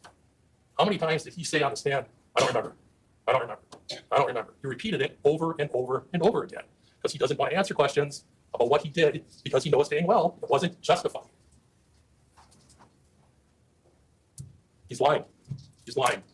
One of the many things I'm going to be grateful about when this is done. Dips is better testifying. I think if you want to claim self-defense, you need to explain yourself. Son says, I think testifying hurt his case. I think his testimony just helped to point out how much he lied and how much he doesn't remember. He had to testify, and he did okay-ish. No, because after all the lies he told is what the jury would have taken away to deliberate on. He lied about things on the stands were clear lies. We did not help his credibility at all. Yeah, I think he didn't do a good job testifying. Is I never have to hear again that the actions he took that day was the fault of these boys. That's ridiculous. It's despicable. There's never been any explanation from the defense as to why Nic Miu ran up on these boys, why he grabbed their tubes, why he was groping around where their legs were. They don't even respond to it. They've been bringing it up. There is no explanation. That behavior is inexplicable. He's a bizarre person. He made bizarre choices that day. It is not their fault. It is not their fault. I'll say it 100 times. It's not their fault. These boys have beat themselves up every day since this happened. You saw the raw emotion on the stand. Their best friend was murdered by this guy. And to say that it's their fault is despicable. Nobody's responsible for Nic Miu's choices but himself. He chose violence at every turn. There's been some question about whether he's fragile. Part of him is fragile. His ego is fragile. As his attorney had said early last week, when he was questioning these boys, you were trying to humiliate him. You were trying to insult him. You were taunting him. He was humiliated. Yeah, I was a little bit confused with the prosecutor. Maybe he meant an opening statement. They did, in closing arguments, they didn't address that part again. But they did explain it when he was testifying, though, like he ran up on the boys and the grabbing the tube. They said that he tripped on the rocks. Shoes weren't good. I don't know. Maybe he meant like in closing arguments. They didn't bring that up again. You saw me make that face, right? He was insulted. He didn't like these boys treating him like that. He certainly didn't like Madison Cohen. Both sides. That's what I'm getting that feeling too. Both sides are exaggerating too much. Yeah, I mean that's what I was saying. That like if there's something that like they think that's a gray zone for the jury, they're like, you know what? Let's just go for like the most severe one. Let's just go for the worst option, and then maybe from there the jury can tear down from there. But I'm like, I don't know, man. When I hear like both sides exaggerating so much like this, I'm just like, I feel like it makes them less trustworthy to the jury. But, you know, at the end of the day, the jury, I think they're just going to use their own eyes and they're just going to watch the video. And then that's their takeaway, like the fucking video. I think the video says a lot to them. In his face, so to speak. And eventually, he did just snap. Insult him. You were taunting him. He was humiliated. He was insulted. He didn't like these boys treating him like that. He certainly didn't like Madison Cohen getting in his face, so to speak. And eventually, he did just snap. He pulled his knife out, getting ready for violence, pulled it out, holds it down where nobody can see it, holds it at his side, and then hits her. That started the violence. He prepared for the violence before he started it. He felt humiliated, and he wasn't going to let it go. I asked him, did you ever take a step back at any time when she was yelling at you? No. With no explanation.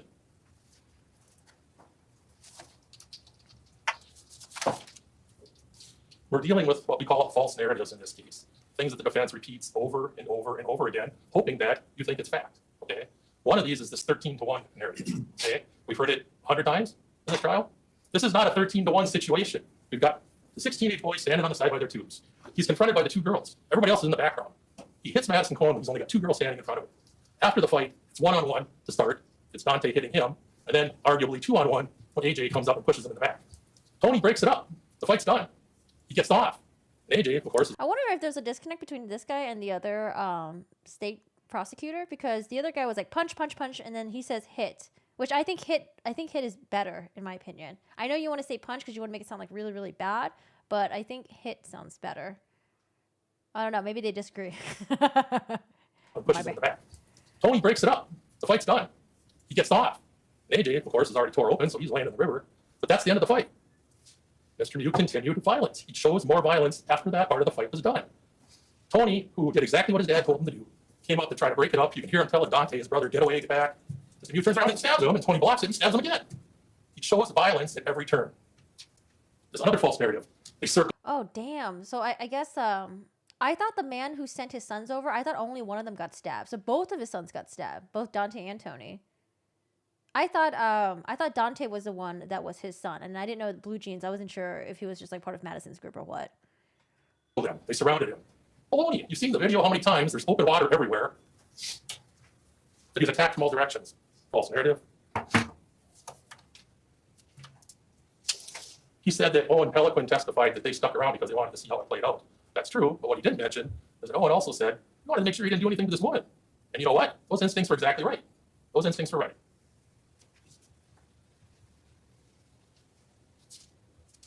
He keeps talking about how these boys wanted to make a video.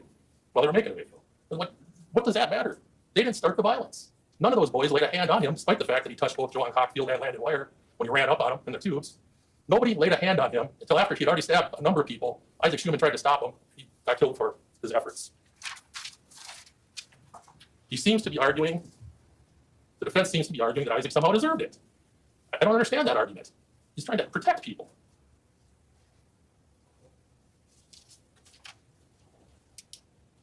He calls Maddie Cohen the queen of the river. He calls her a bully, calls her a number of other unkind things. Her testimony was, and it's clear from the video, she was trying to protect these boys. She saw that he was over there doing something, but it was freaking them out. She tried to protect them. You know, maybe if we had more people on the river trying to protect people. Did you watch any of the teen's testimony? I listened to Riley, the one that was stabbed on the side. She was the one that was in the bikini.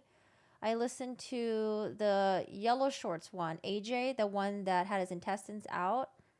I listened to Jawan's, but I didn't watch it on stream. That was the cameraman guy. That was the one where it's like the audio was like kind of like, ugh. I don't like listening to things with bad audio on stream sometimes because it like annoys me. But I listened to I don't know. There are some other white boys I listened to. I don't remember which is which. Yeah. And then I listened to. I read the recaps of the testimonies that his friends gave when they had like interpreters and stuff like that. But I didn't listen to his wife's testimony though. Should I listen to the wife's testimony? And then Madison, that one was not live stream, but I did watch a court TV video where they had like portions of it. What's it called? They had portions of it, and then they had like the text for it. Be a better place.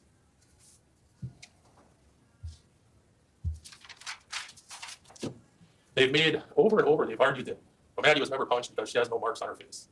Nic Miu, who, as Mr. Trosty said, was lifted off of his feet by the punch from Dante, punched in the jaw and fell in the river, gets up, and there's no marks on his face. We have pictures from him. We have the video. We have his interview with Lieutenant Hart later. We have the pictures that the jail nurse took 5 hours after. Oh. Well, I wanted to answer anyways. Maybe I just wanted to get in on your conversation. Okay. It's all good. There's no bruising. There's no puffiness. There's no swelling. The fact that they're arguing that Maddie had no mark doesn't matter because he didn't either. It happens. Over and over, they've argued that on the river trying to protect people, that the world would be a better place. Okay, hold on. The defense seems to be arguing that Isaac somehow deserved it.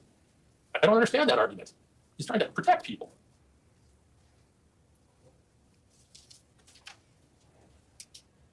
Yeah, Madison was like, yo, I just don't remember a lot of things, okay? She said, I remember getting stabbed, and then I remember, what was the other thing that she remembered? She's like, the rest I'm just like, I don't really remember. He calls Maddie Cohen the queen of the river and calls her a bully, calls her a number of other unkind things. Her testimony was, and it's clear from the video, she was trying to protect these boys. She saw that he was over there doing something, but it was freaking them out. She tried to protect them. You know, maybe if we had more people on the river trying to protect people.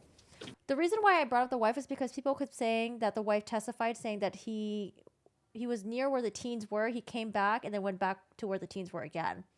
And that was before the recordings happened. So I just wanted to like check that, I guess. The world would be a better place.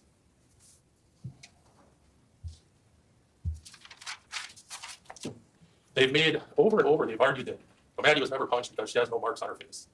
Nic Miu, who, as Mr. Trosty said, was lifted off of his feet by the punch from Dante, punched in the jaw and fell in the river, gets up, and there's no marks on his face. We have pictures from him. We have the video. We have his interview with Lieutenant Hart later.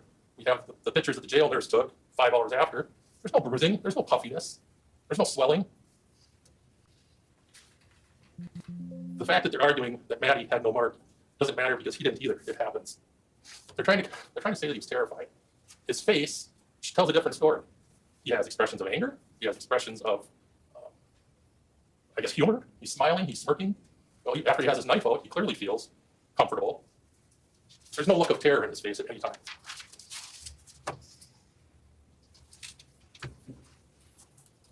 A.J. Martin was not armed. He pushed Mr. Miu in the back. We know that. He didn't kick him. He didn't punch him. He didn't hold his head underwater. He pushed him in the back. And for that, he got a incision on his body from his belt line all the way up. You saw the pictures. It's horrible. He used no weapon against Mr. Miu. They made a big deal about Lieutenant Hart telling Mr. Miu in the interview that she would have been scared too. Well, she made that response after he'd been feeding her a load of BS about all this stuff that supposedly happened, about having 2 kids pulling knives on him and pulling his pants down and all the baloney that he fed her. Oh yeah, I forgot about that part too. Based on that, she said, yeah, I would have been scared too. They're arguing that he had no intent to kill Isaac. Isaac weighed 134 pounds at the time. He's 250. He rams his knife up, not down, up, severing 2 of Isaac's ribs. Right. Oh, okay. This is the wife's testimony. Hold on. And did Nikolai have snorkel goggles with him? Yes.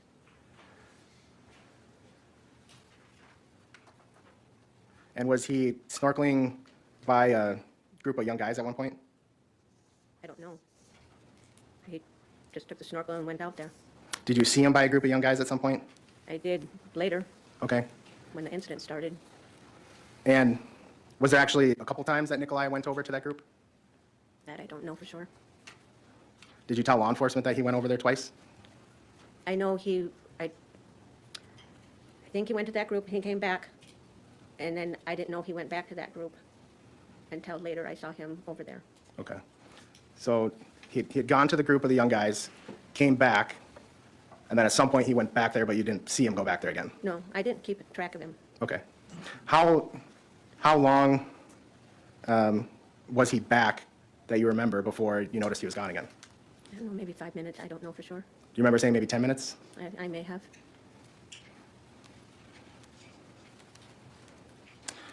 Okay. All right. Well, that answers our question. I didn't watch her testimony. Some people were saying that like he was like at the group, he was with the group. Sorry, he went to where the teens were, came back for some reason, and then went back to where the teens were. And then some people were like, oh, maybe he went back to get the knife or something. That was just a theory thrown out there. He was hurt. All right. If he didn't intend to kill him, why not stab him in the belly? Right, he was hurt. We've heard no explanation whatsoever as to why he stabbed Riley Madison. We know from the video she's standing off in the background after Tony's trying to break it up. He just walked over and stabbed her. She wasn't attacking him. They don't explain that because there is no explanation. None. He wasn't in fear for his life from Riley Madison. She said she was 110 pounds now, might have been 115 back then. There's no fear for his life. He just was mad because she touched him. They've talked a little bit about extraneous factors. It's not just medical attention that can be an extraneous factor. As we know, multiple people on the river stopped to help these folks, putting compressions on. One witness said they used a sandwich bag to try to make a chest compression. There was a lot of interventions for these folks. We know with Riley Madison specifically that Larry and Davis and his brother, we saw it on the video, got her to shore on a tube. People went out of their way to help these folks. These are extraneous factors. But another extraneous factor is he just got unlucky. You know, if he, as Mr. Anderson had said, we've got arteries, we've got organs. Dr. Meyer said, you know, whenever you have an abdomen wound, you have to check all those things. It's kind of a miracle that more people didn't get killed. It's not by anything he did. He just got lucky. Missed major organs and arteries. The bottom line is he had 4 hours from the time that he was arrested to the time that he concocted this ridiculous story about the boys pulling knives on him and pulling his pants down and all this other bizarre baloney. He used his intellect, but you know he's smart, to craft this story. And he was very deliberate and detailed because he wanted to come up with a story that he thought would be sufficient to convince people that he acted in self-defense. We know he lied about all of it. So now today, he's saying, well, sure, I lied about everything I said when I talked to Lieutenant Hart about what happened, but now I'm telling the truth. So now believe me. No.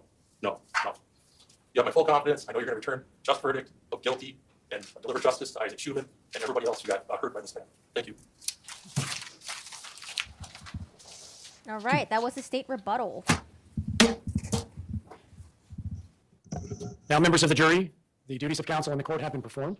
The case has been argued by counsel. The court has instructed you regarding the rules of law that should govern you in your deliberations. The time has now come when the great burden of reaching a just, fair, and conscientious decision of this case is to be thrown wholly upon you, the jurors, selected for this important duty. You will not be swayed by sympathy, prejudice, or passion. You will be very careful and deliberate in weighing the evidence. I charge you to keep your duty steadfastly in mind and, as upright citizens, to render a just and true verdict. Is he not a U.S. citizen or like a dual citizen? You are to decide only whether Mr. Miu is guilty or not guilty of the offenses charged. Any consequences of your verdict are matters for the court alone to decide, and they must not affect your deliberations. Multiple forms of verdict will be submitted to you concerning the charges against the defendant, Nikolai Miu. For count 1, 5 forms of verdict will be submitted. They read, as to count 1 of the information, Isaac Schumann, the jury finds Nikolai Miu guilty of first-degree intentional homicide as charged. Another form, as to count 1 of the information, Isaac Schumann, the jury finds Nikolai Miu guilty of second-degree intentional homicide as submitted. Another form, as to count 1 of the information, Isaac Schumann, the jury finds Nikolai Miu guilty of first-degree reckless homicide as submitted. Another form, as to count 1 of the information, Isaac Schumann, the jury finds Nikolai Miu guilty of second-degree reckless homicide as submitted. Lastly, as to count 1 of the information, Isaac Schumann, the jury finds Nikolai Miu not guilty. Return only 1 for your verdict. If you return a guilty verdict, you must also answer this question. Did Mr. Miu commit the crime while using a dangerous weapon? As to count 2, 5 forms of verdict will be submitted. They read, as to count 1 of the information, Alexander Martin, the jury finds Nikolai Miu guilty of attempted first-degree intentional homicide as charged. Another form, as to count 2 of the information, Alexander Martin, the jury finds Nikolai Miu guilty of attempted second-degree intentional homicide as submitted. Oh, yeah, no, they're reading. He's just reading right now. It kind of does seem like he's telling him, hey, you're guilty for this. Another form, as to count 2 of the information, Alexander Martin, the jury finds Nikolai Miu guilty of first-degree recklessly endangering safety as submitted. Another form, as to count 2 of the information, Alexander Martin, the jury finds Nikolai Miu guilty of second-degree recklessly endangering safety as submitted. Finally, as to count 2 of the information, Alexander Martin, the jury finds Nikolai Miu not. Okay, I think it's just going to repeat it for all the victims. We went over the jury instructions earlier, and I wish we can get a... I'm sure there's a copy somewhere. There has to be a copy somewhere. During the course of your deliberations, I believe he has 4 or 5 sets. If you need more, let him know, and I will print more for you. He also has the verdict forms in each of the manila envelopes, 1 envelope per count. If you reach a verdict, please put that verdict signed by the foreperson back into the envelope. The other forms that you don't use can be discarded, but there only should be 1 verdict form returned back in each envelope. I want the Now, members of the jury, as I form. mentioned to you at the beginning of the trial, only 12 jurors can deliberate. 2 alternates were seated in the event that we lost jurors due to health, emergency, or some form of misconduct. The alternates have been determined by lot by the clerk of court. The alternate jurors are not released from jury duty. Alternate jurors may be called upon to deliberate if we happen to lose one of the 12 jurors during the course of deliberations. So basically, the alternates are needed to be at the ready and stand by in the event that they are needed. The alternate jurors will be free to leave the building, but you may not talk about this case with anyone.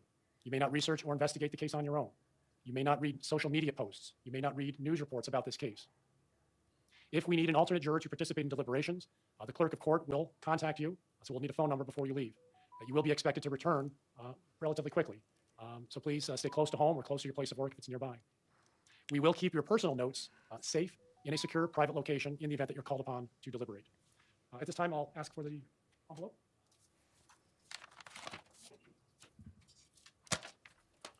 You may, if you'd like to have a private place where you can eat it here in the courthouse, we'll provide you with that facility. But the alternate jurors may not eat with the other 12 because the other 12 may begin their deliberations once they are back in the deliberation room. Please take the jury out. Juror forms, or the alternate, in case there are questions, events, and I thought you carried yourselves with dignity during these proceedings. And I think your clients, the victims, and the community should be proud of the way that you have administered justice today. You both have given this jury a lot to think about. We stand in recess.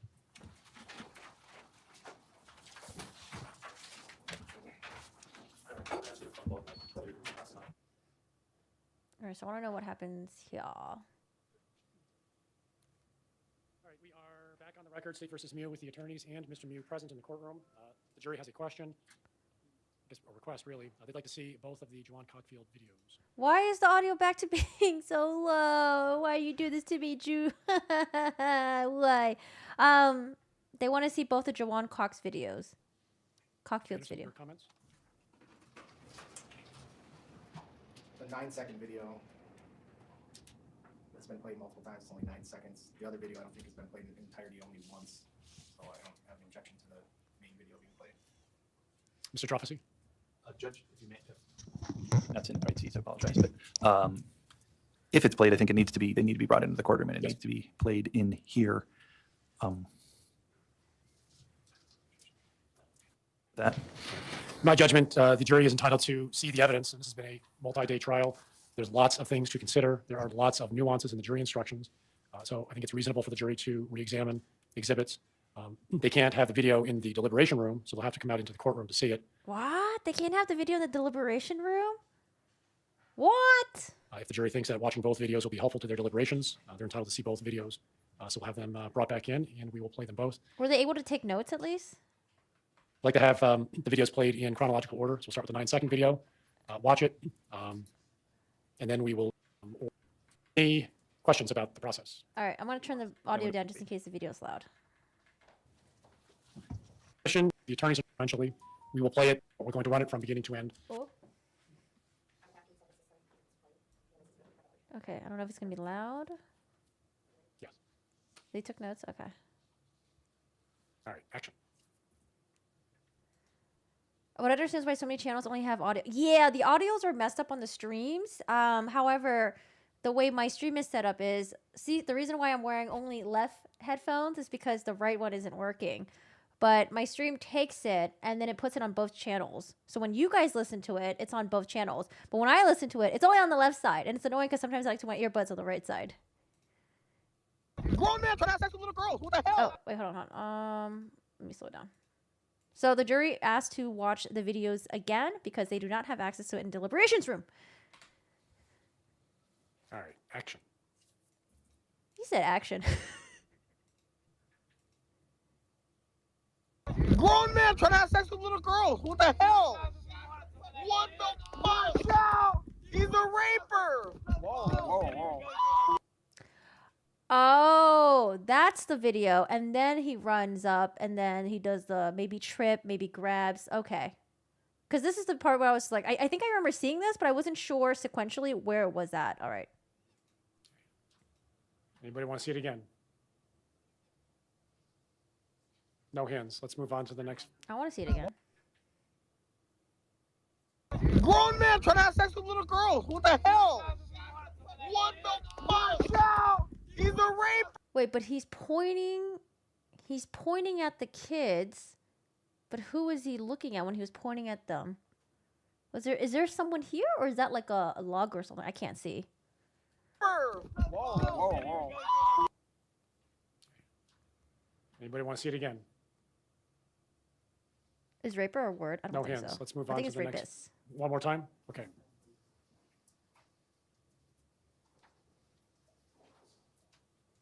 Grown man trying to have sex with little girls. What the hell? What the fuck? Out! He's a raper. Whoa, whoa, whoa. Anybody else? Okay. Let's move on to the next video then. Maybe they meant rapper. You can keep it up.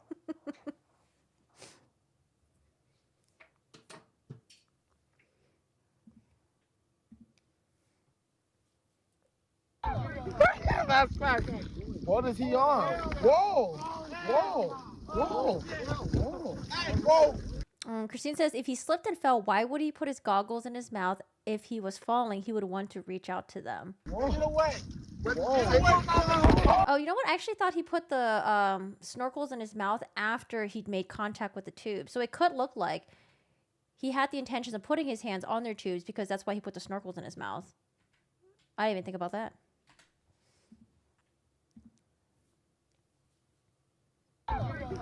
That's fact. What is he on? Whoa, whoa, whoa, whoa, whoa, whoa. Get away. Whoa. We up. We up. What are you talking about? What the hell are you talking about? What? Get away from us. What? What's going on with y'all homie? He's on camera. Tripping. He's on 4K. Yo, them new iPhones got that good quality. What did he say? Cameraman, what are you doing? Why do you do this to me? Okay, we're not gonna watch the footage again. All right. Maybe the cameraman wants to get like the back of Miu's reaction. I could totally see Miu's face. I could totally see his reaction. What is this angle? Okay. All right. Whatever. Again.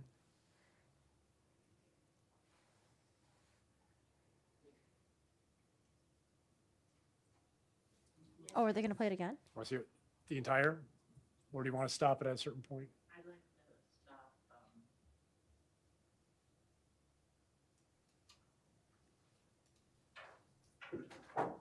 I'd like to see the beginning, the middle, but not the very end.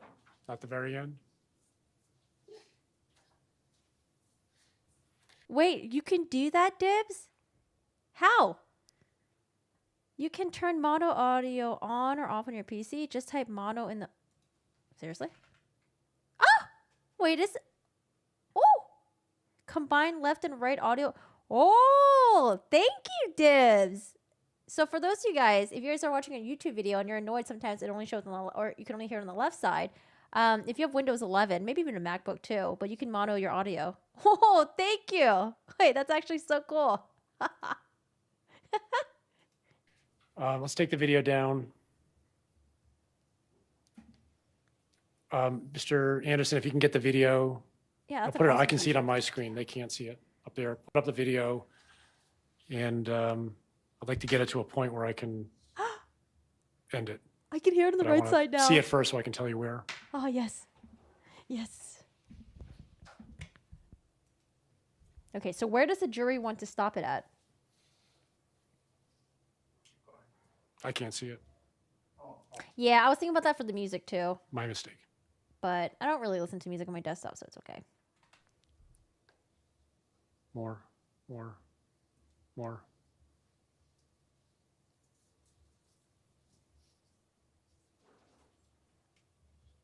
That's it. Where are we? So it's about 2 minutes, 20. Initially I thought maybe the jury would deliberate in the same day, but there are the lesser charges also. So maybe tomorrow? I don't know. And it's also Wisconsin, so like 2:40 right now, maybe tomorrow? 5 seconds, 27 seconds. What about you, Liz? Here, let's do a new poll. New poll. So far we have 204 votes. 42 guilty, 37 not guilty, 13 I'm not sure, 8% I didn't pay attention. He. Let's do a new poll actually. Start a poll. How long will jury deliberate? Deliberate. All right. Let's put it up.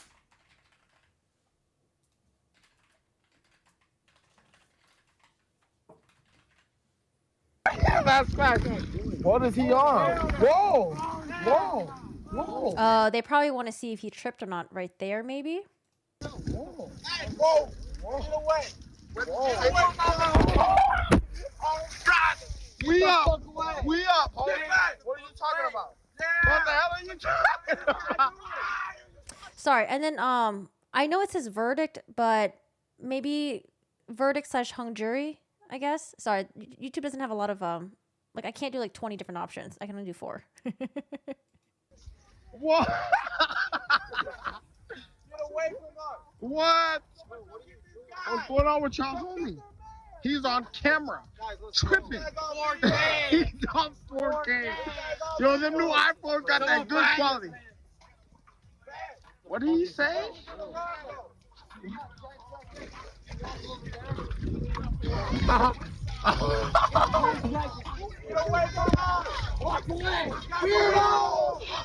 Yeah, what the hell? Who is this? Yes. Further culture. Who is that? All right, and then they're just gonna play the video.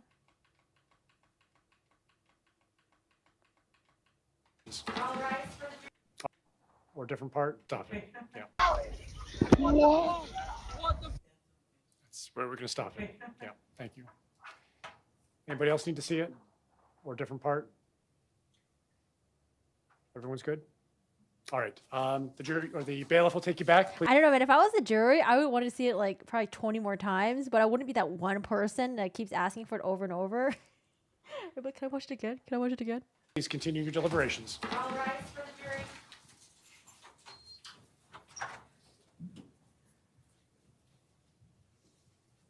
All right, I think that's it right now.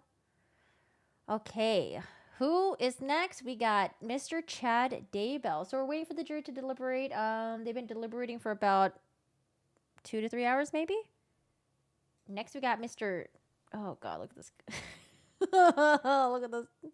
What is this? I mean, at least the courtroom looks beautiful, nicely saturated. Oh God.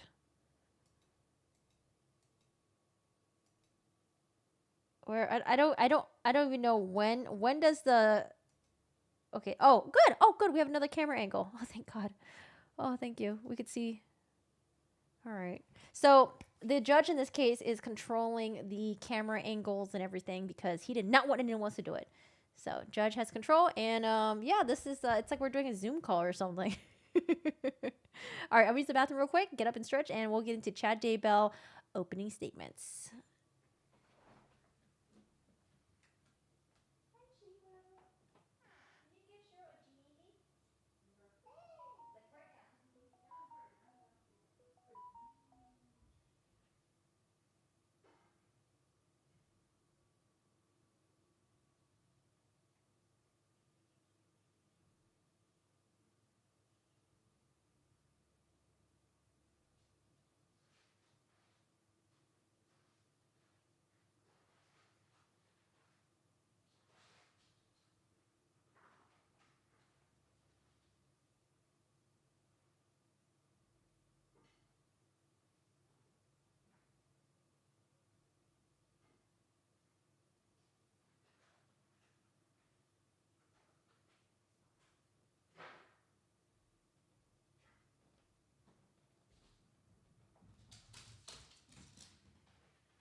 Too easy, he says. He's too smart. Yes, grab a snack, a drink, get some stretchies in. Grave digging. I'm surprised they can have it back in deliberations and watch as many times as they want. Me too. Me too. That's probably better for the defense, I guess.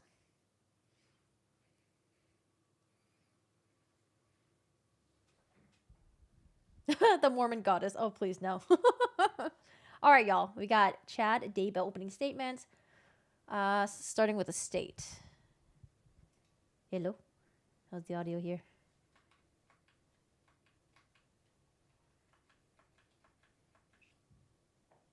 C23, State of Idaho versus Chad Daybell. This is the time we'll next have open and maybe check prior. I'm the defense attorney for Mr. Daybell, and I'm from Meridian. Wait, it starts with the defense first, not the state? Wait, did I miss the state? Did the state already go?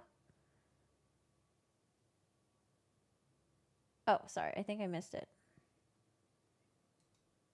There we go. Okay. Sorry, guys, I fudged up. Children. May I proceed, Your Honor? Yes, sir.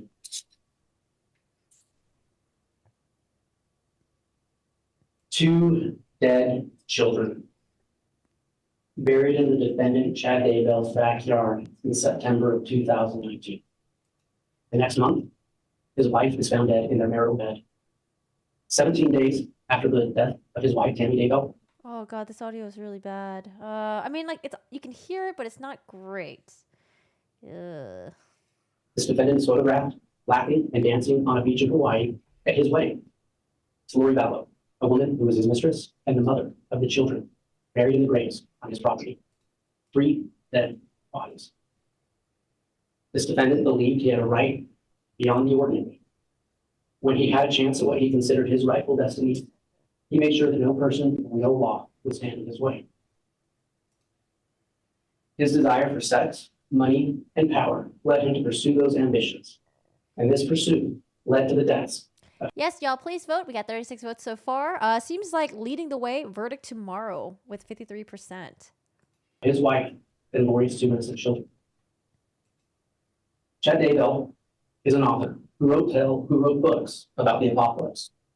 During this trial, you will hear a story more troubling. And the story is real. Chapter 1. The defendant was a seemingly ordinary man. You'll see that he craved significance. I mean, he has a microphone that he's holding, but does it just sound like crap because it's going through like a Zoom? The jury is still, they're still deliberating. Oh, you're sewing. I want to learn how to sew.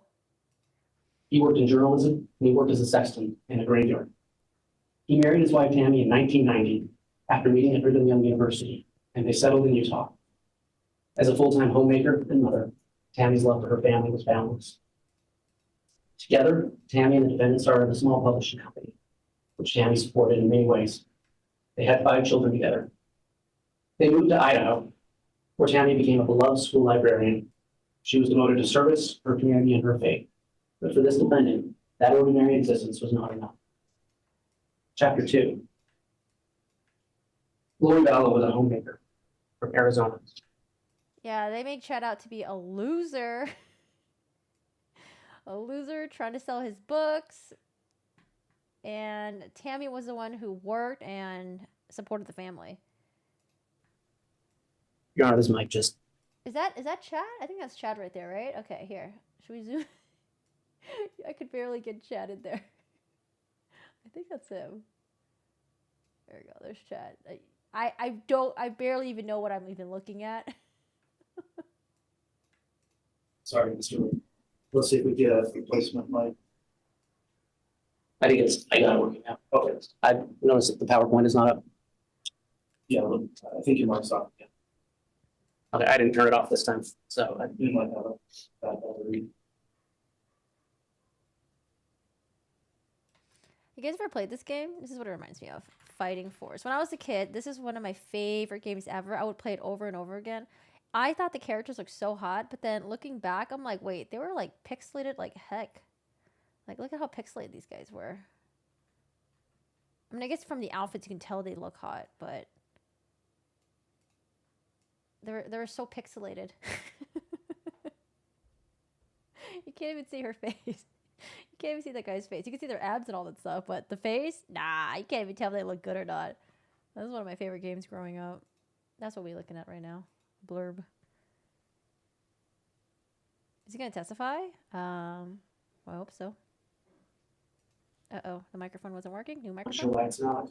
Did we get some help? Check. Okay, thanks. Apologies for the interruption. Writing down. Chapter 2. Lori Vallow was a homemaker from Arizona. She was married to her 4th husband, Charles Vallow, and she was the mother to Tylee Ryan and JJ Vallow. Tylee was a normal, vibrant teenage girl. She loved her friends. You'll hear that she loved her Jeep. She loved Chipotle. She loved her little brother, JJ. JJ was a 7-year-old boy on the autism spectrum. He required extensive special care. He loved his sister. You'll hear about a pivotal date that set in motion the Chad reminds me of a flounder. deaths of Tammy, Tylee, and JJ. October 26th, 2018. That was the day when Chad Daybell and Lori Vallow a homemaker, more like a homewrecker. met at a religious conference in St. George, Utah, where they were introduced by a mutual acquaintance. At this time, both still married to other spouses. That introduction set in motion the reality you're going to hear about. We know what happened next through the defendant's own words. You'll hear. Though both married, Chad and Lori began to have an affair. You will hear excerpts from the defendant's extended text messages to Lori that reveal his mindset and his motivations. In his thirst for sex, power, and money, Chad created an alternate reality where they called themselves James and Elena, names that Chad claimed were from past lives they had put together. The defendants' text messages reveal their story of lust and their plan for a future together. Chad Daybell wrote that upon meeting Lori Vallow, he experienced a happiness unmatched by anything else in his 50 years. He was captivated by her appearance, so much so he said she was out of his league. You will hear evidence in his own words, how he was taken by her beauty and spoke about their sexual encounters on many occasions. Ew. More than anything else, Chad's obsession with Lori was rooted in her adoration for him. She was the mirror reflecting the grandeur he saw in him. What did Lori see in Chad? Did she just like want something to believe in? Like, did she just see him as like a prophet or something like that? Himself. He called her an exalted goddess. He told her in writing that she had returned to Earth to perform a special mission. Part of that mission included being with him. Oh, it's because he made her feel special. That's what it was. Exalted goddess who returned back to Earth because she had a special mission. Oh. They soon came together and turned their dreams into a plan for the future. One free from what they called obstacles, and those obstacles were Tylee, JJ, and Tammy. Chapter 3. You'll hear that in the world that Chad and Lori planned for themselves, they identified those who stood in the way of their dream as dark. Their spouses, Lori's own children, and any who oppose them were labeled sometimes as dark spirits or even zombies. This was more than an alleged belief of frightening labor. The evidence will show that it was a convenient narrative that dehumanized people who stood in their way and who were labeled as obstacles. This narrative gave them the pretext to remove people from this world for their own good. Chad and Lori preached that only through spiritual intervention, what they sometimes called casting, sometimes through burning, or even through death, that these dark spirits be cleansed. Enter Alex Cox, Lori's devoted brother. Yeah, I'm like wondering, is Chad gonna finally turn on Lori or what? Like, what's going on here? Chad and Lori manipulated Alex with promises of spiritual rewards. They wielded their influence over Alex, drawing him into their plotting and planning of their own future. How old was Alex again? Was he in his 30s? After the deaths of Tylee, JJ, and Tammy, Chad Daybell gave Alex a blessing. This blessing was reported by Lori, who was present.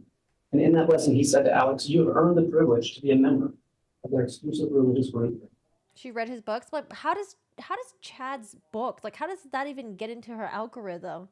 I know that she also attended one of his like seminars too, right? And he also said to him, "You have already assisted us in ways that can never be repaid." But you will also see other text messages. Chad and Lori discussed more earthly concerns, that Alex could be the one to implicate them. Alex knew this as well.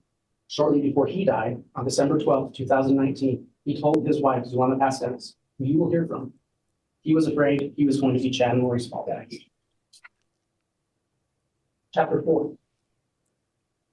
Once their calculated plan was devised, it only took months to execute and remove perceived obstacles in Chad Daybell's path to a new life. Charles Vallow, Lori's husband, who was labeled as dark by the defendant, was shot and killed by Alex Cox in Arizona. Lori stood to gain $1 million, money that could fund Chad and Lori's future. Yet following Charles's death, Lori Vallow awaited a $1 million life insurance payout that never came.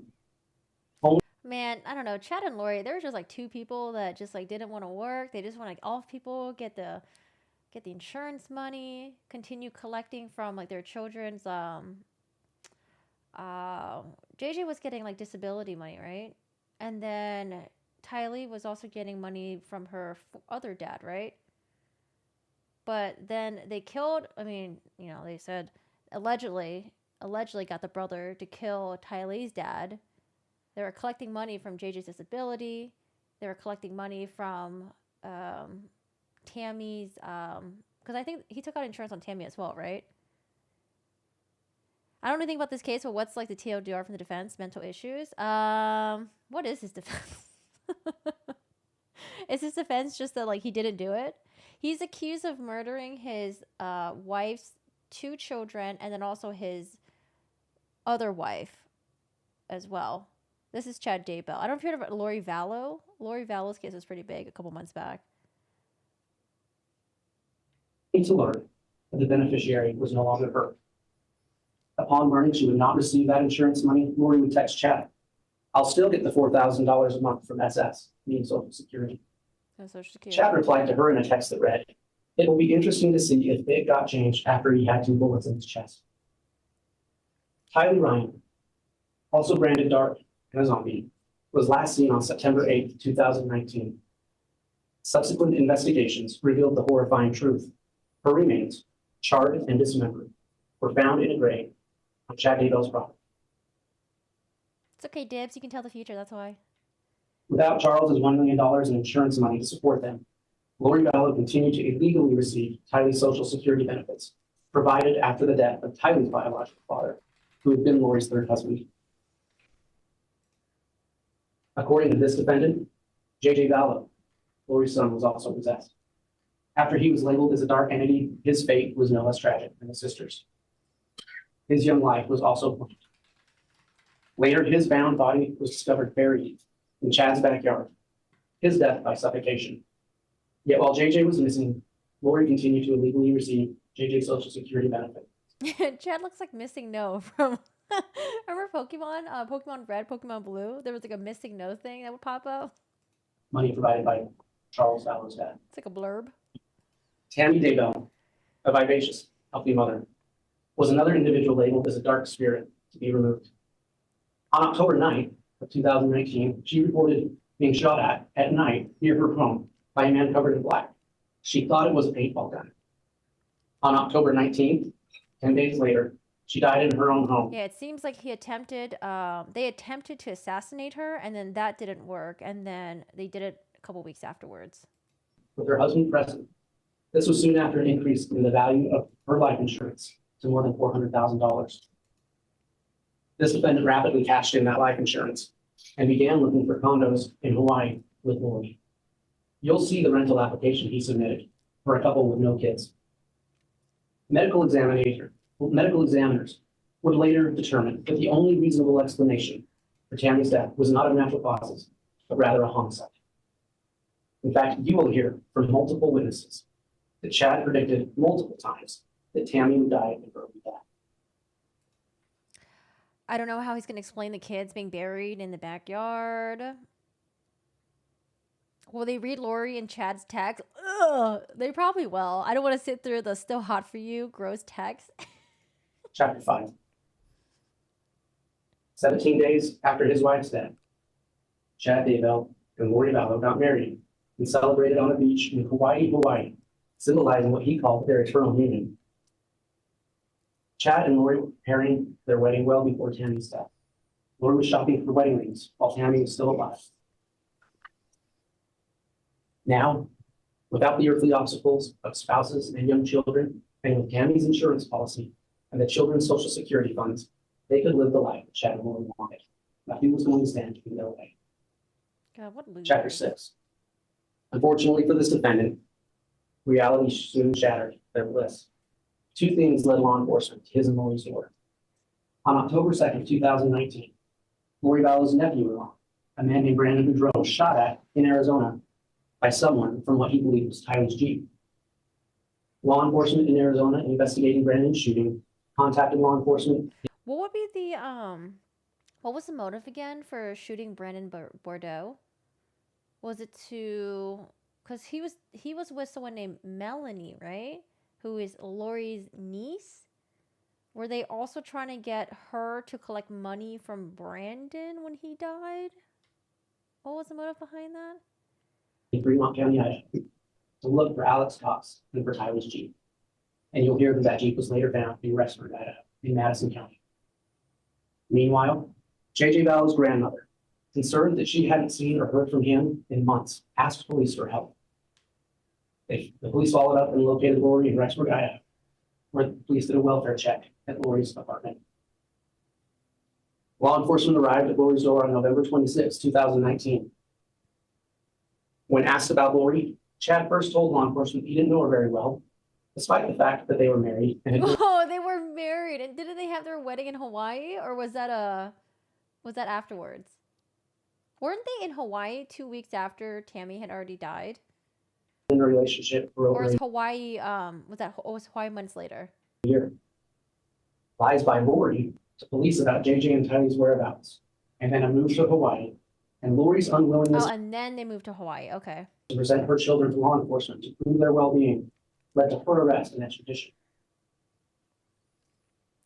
As Lori refused to produce her children, law enforcement continued their search for Tylee and JJ.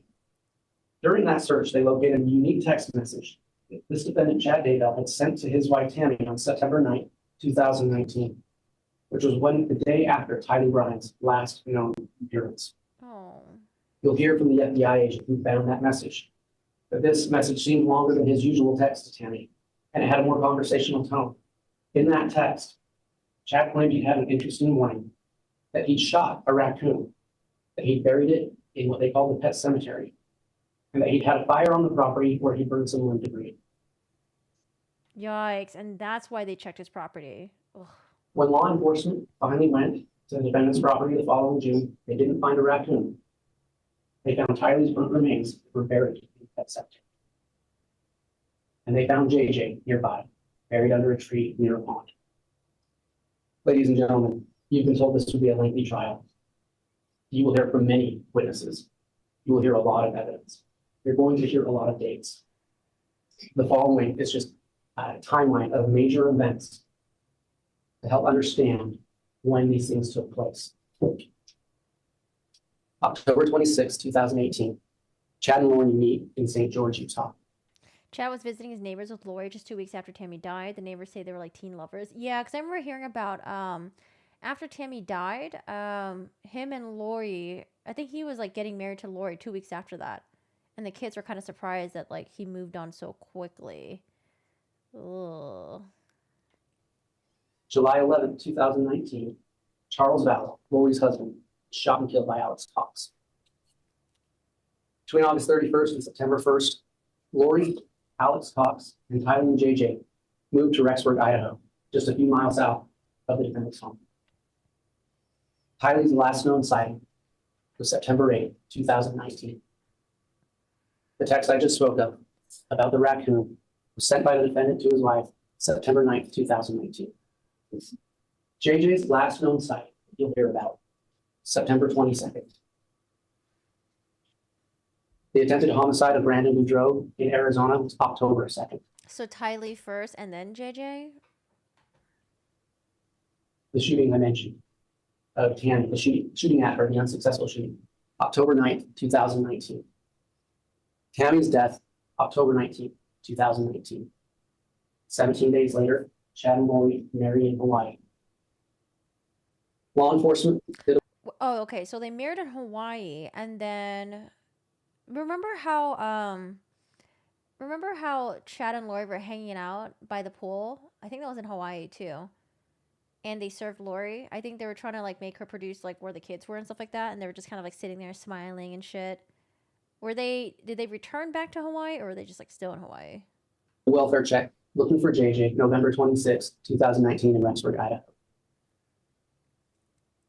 November 26th and 27th, Chad and Lori leave town. June 9th, 2020, Tylee and JJ's remains are found on Chad's property.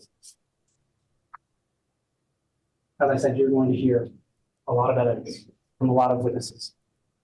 And there's going to be different groups of evidence you're going to hear from. You'll hear from law enforcement, some of whom will give you a broad overview of the investigation and what they did, how the search for Tylee and JJ drew to a case of murder. You'll hear how it began by people who knew Lori and Chad, the James and Elena. You'll hear about the James. Yeah, that I don't think we know. We don't know if Chad did it himself or was it the brother. I'm assuming it was the brother that did everything. But I don't know. I don't know. There's evidence showing that maybe Chad was also involved. James and Elena story and about their relationship with each other and how they pursued their dream, their plan for a life together. You'll hear in the defendant's own words, people referred to as obstacles, how they need to be gotten rid of. You're going to hear financial evidence. You'll hear from an FBI forensic accountant and a detective, a Social Security administrator, investigator, who will talk about the finances involved in this case. You'll hear more from law enforcement, from multiple law enforcement agencies, the Rexburg Police, the Fremont County Sheriff's Department, the FBI, Social Security Administration. about the investigation into these crimes. You will see forensic evidence. You'll see DNA testing to identify the body of Tylee. You'll see DNA testing that showed DNA from Tylee was found on at least 2 tools in the defendant's shed. You'll hear digital evidence dealing with geolocation data tied to certain phones that were used in this case. You'll hear from Hawaii law enforcement about searches they performed in Hawaii on the defendant and his wife. And finally, you will hear many of this defendant's own words. You will hear voice recordings of this defendant. You'll hear, recorded phone calls between him and his wife, Lori Daybell. You'll read multiple texts that he and Lori sent back to one another. Another text he sent. Chapter 9, what's unwritten. The defendant stands before you today, charged with multiple crimes. First-degree murder for the death of Tammy Daybell. First-degree murder for the death of Tylee Ryan. First-degree murder for the death of J.J. Ballo. Conspiracy to commit murder Oh, is Brigham Young supposed to be a person? of Tammy Daybell. Conspiracy to commit murder and grand theft by deception. The death of Tylee Ryan. Conspiracy to commit murder and grand theft by deception for the death of J.J. Ballo and insurance fraud. 2 dead children buried in this defendant's backyard. The next month, his wife dead in their bed. I wonder if any of Chad's children are back there. Have we heard anything about them? Whether or not they support their dad or not, or if they said anything? 17 days later, this defendant marries Lori Ballo. Members of the jury, days or probably weeks from now, when the evidence in this trial is fully unfolded, we will have the opportunity to speak with you again. And at that time, we will ask you to end this horrible narrative. Your verdict will be the link that writes the final chapter of this tragic saga. A chapter that delivers justice for Tammy, justice for JJ, and justice for Tylee. Thank you. All right. I mean, straight to the point. Thank you, Mr. Wood. That will conclude the opening statement of the state. All right. This audio is so bad. This audio is so bad. Why? Why, Judge? Why you do this to us? Good morning, ladies and gentlemen. As an introduction, I'm John Pryor. I'm the defense attorney for Mr. Daybell. And I'm John Pryor tried to withdraw from this, right? I think he tried saying that he wasn't getting paid or something like that, and the judge denied that. Meridian, Idaho. I'm an attorney from Meridian, Idaho. We're here on the west side of the state. I want to talk to you a little bit today. And at my age, video presentations are not something that would come easy to me. So I'm just going to talk to you a little bit about my view of the case and the facts and evidence. And what's important are facts and evidence. I think that when we went through the jury selection process, we talked about facts and we talked about evidence. And the judge gave you an instruction to talk to you a little bit about you take into consideration the facts of this case and not be distracted by other things. Don't be distracted by speculation. Don't be distracted by guesses or assumptions or hunches. It all comes down to facts and evidence. So I'm going to talk to you a little bit about the facts and evidence of this case. Chad Daybell, and I'm learning this, and I've had some time to learn about this because it didn't come natural to me. But Chad Daybell went on what's called a mission early on in his life. And I guess what a mission is, and I'm not familiar with that, but I guess what a mission is they go away to a location and they talk to people about their religious beliefs. And Chad's faith, that was important as part of his faith. And when they return from these missions, they start the process of moving on with their lives. And when Chad got back from doing his mission in New Jersey, he met Tammy Daybell. Another fact that I discovered, and you'll hear a little bit about, is that Chad had an extended engagement, had an extended by his faith standards. Bye, lady. Have a good one. Am I doing games later? I do want to. Yeah, I do want to do games later on Twitch. Yeah, because I'm going to be gone this week. I'm going to be in Austin. If y'all have any recommendations for Austin, let me know. Let me know. Romance before they got in the Discord. married. Chad and Tammy dated for approximately 6 months. And what I understand is by their nature, 6 months is an extended dating process before you end up getting married. Wait, is John Pryor going to say that because Chad and Tammy got married in 6 months, of course, when he met wife number 2, it was going to be even faster than that. It was 2 weeks. So after 6 months, they got married. They were married in Utah and proceeded then to have children. They have 5 children, now all 5 adult children. At some point, they moved back here to Idaho, or moved to Idaho, and they started a small publishing company. And you'll hear testimony that the publishing company was predominantly run by Tammy. Tammy managed it. Tammy was the brains behind the company. And Tammy basically took the reins and did everything that was necessary to move this publishing company. It was a small publishing company, a very small publishing company. And The wives were called heifers. Oh, is that where it originated from? Because back in my day, you know, like when I was a teen, you would call women heifers, just like as an insult or something. Is that where it originated from? what they did is basically Or are publish you making that up? books. Chad would write these books, and he would write these books about his religious experiences. In his faith, he had certain beliefs, the faith that he practiced.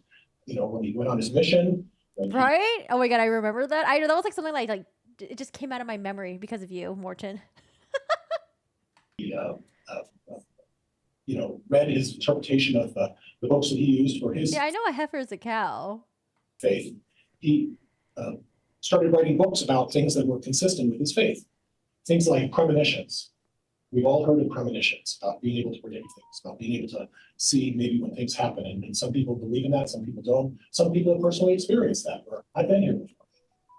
But he writes about his premonitions. He writes about good and evil, and what it means to be good, and what it means to be evil. He writes about dark and light. He writes about subjects that are a little darker, like death, and maybe the coming of the end I want to buy Chad's book and do a reading on it on my stream. of things, and when his savior in his mind is going to come back, and maybe there'll be some kind of a redemption of some sort. But his books covered a lot of subjects like that, and they were all based on fiction. In other words, he was writing these books about theories and things that came into his head, and he would write these stories. But he also wrote children's books, and he wrote books for teenagers, and he wrote these books about adventures and then you know, some crazy ideas about things that kids and teenagers get involved in.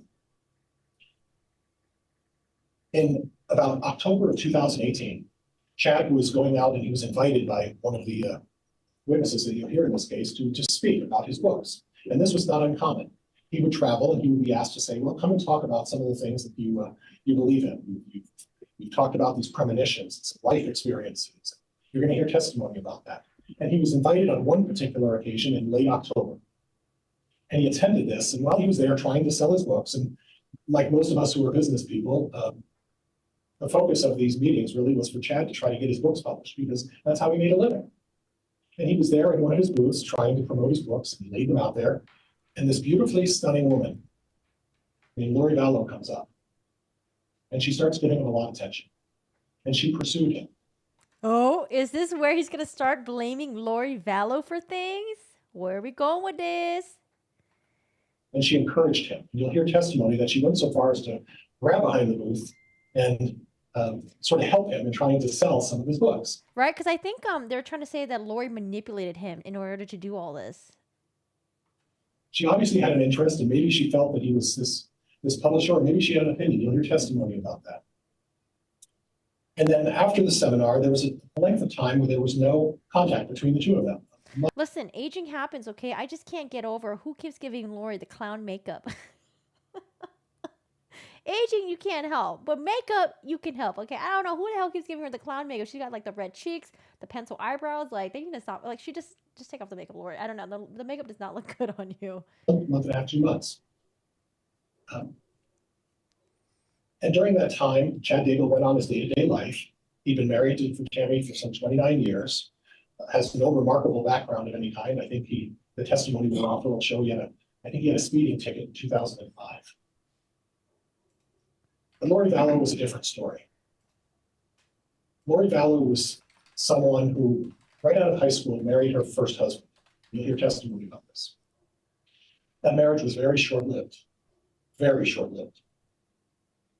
She then married husband number 2 a few years later. And again, very short-lived marriage. And there's some testimony indication that Oh, it was this one here. I really do. I hate her so much. Sorry, I hate listening to myself talk. This is this video.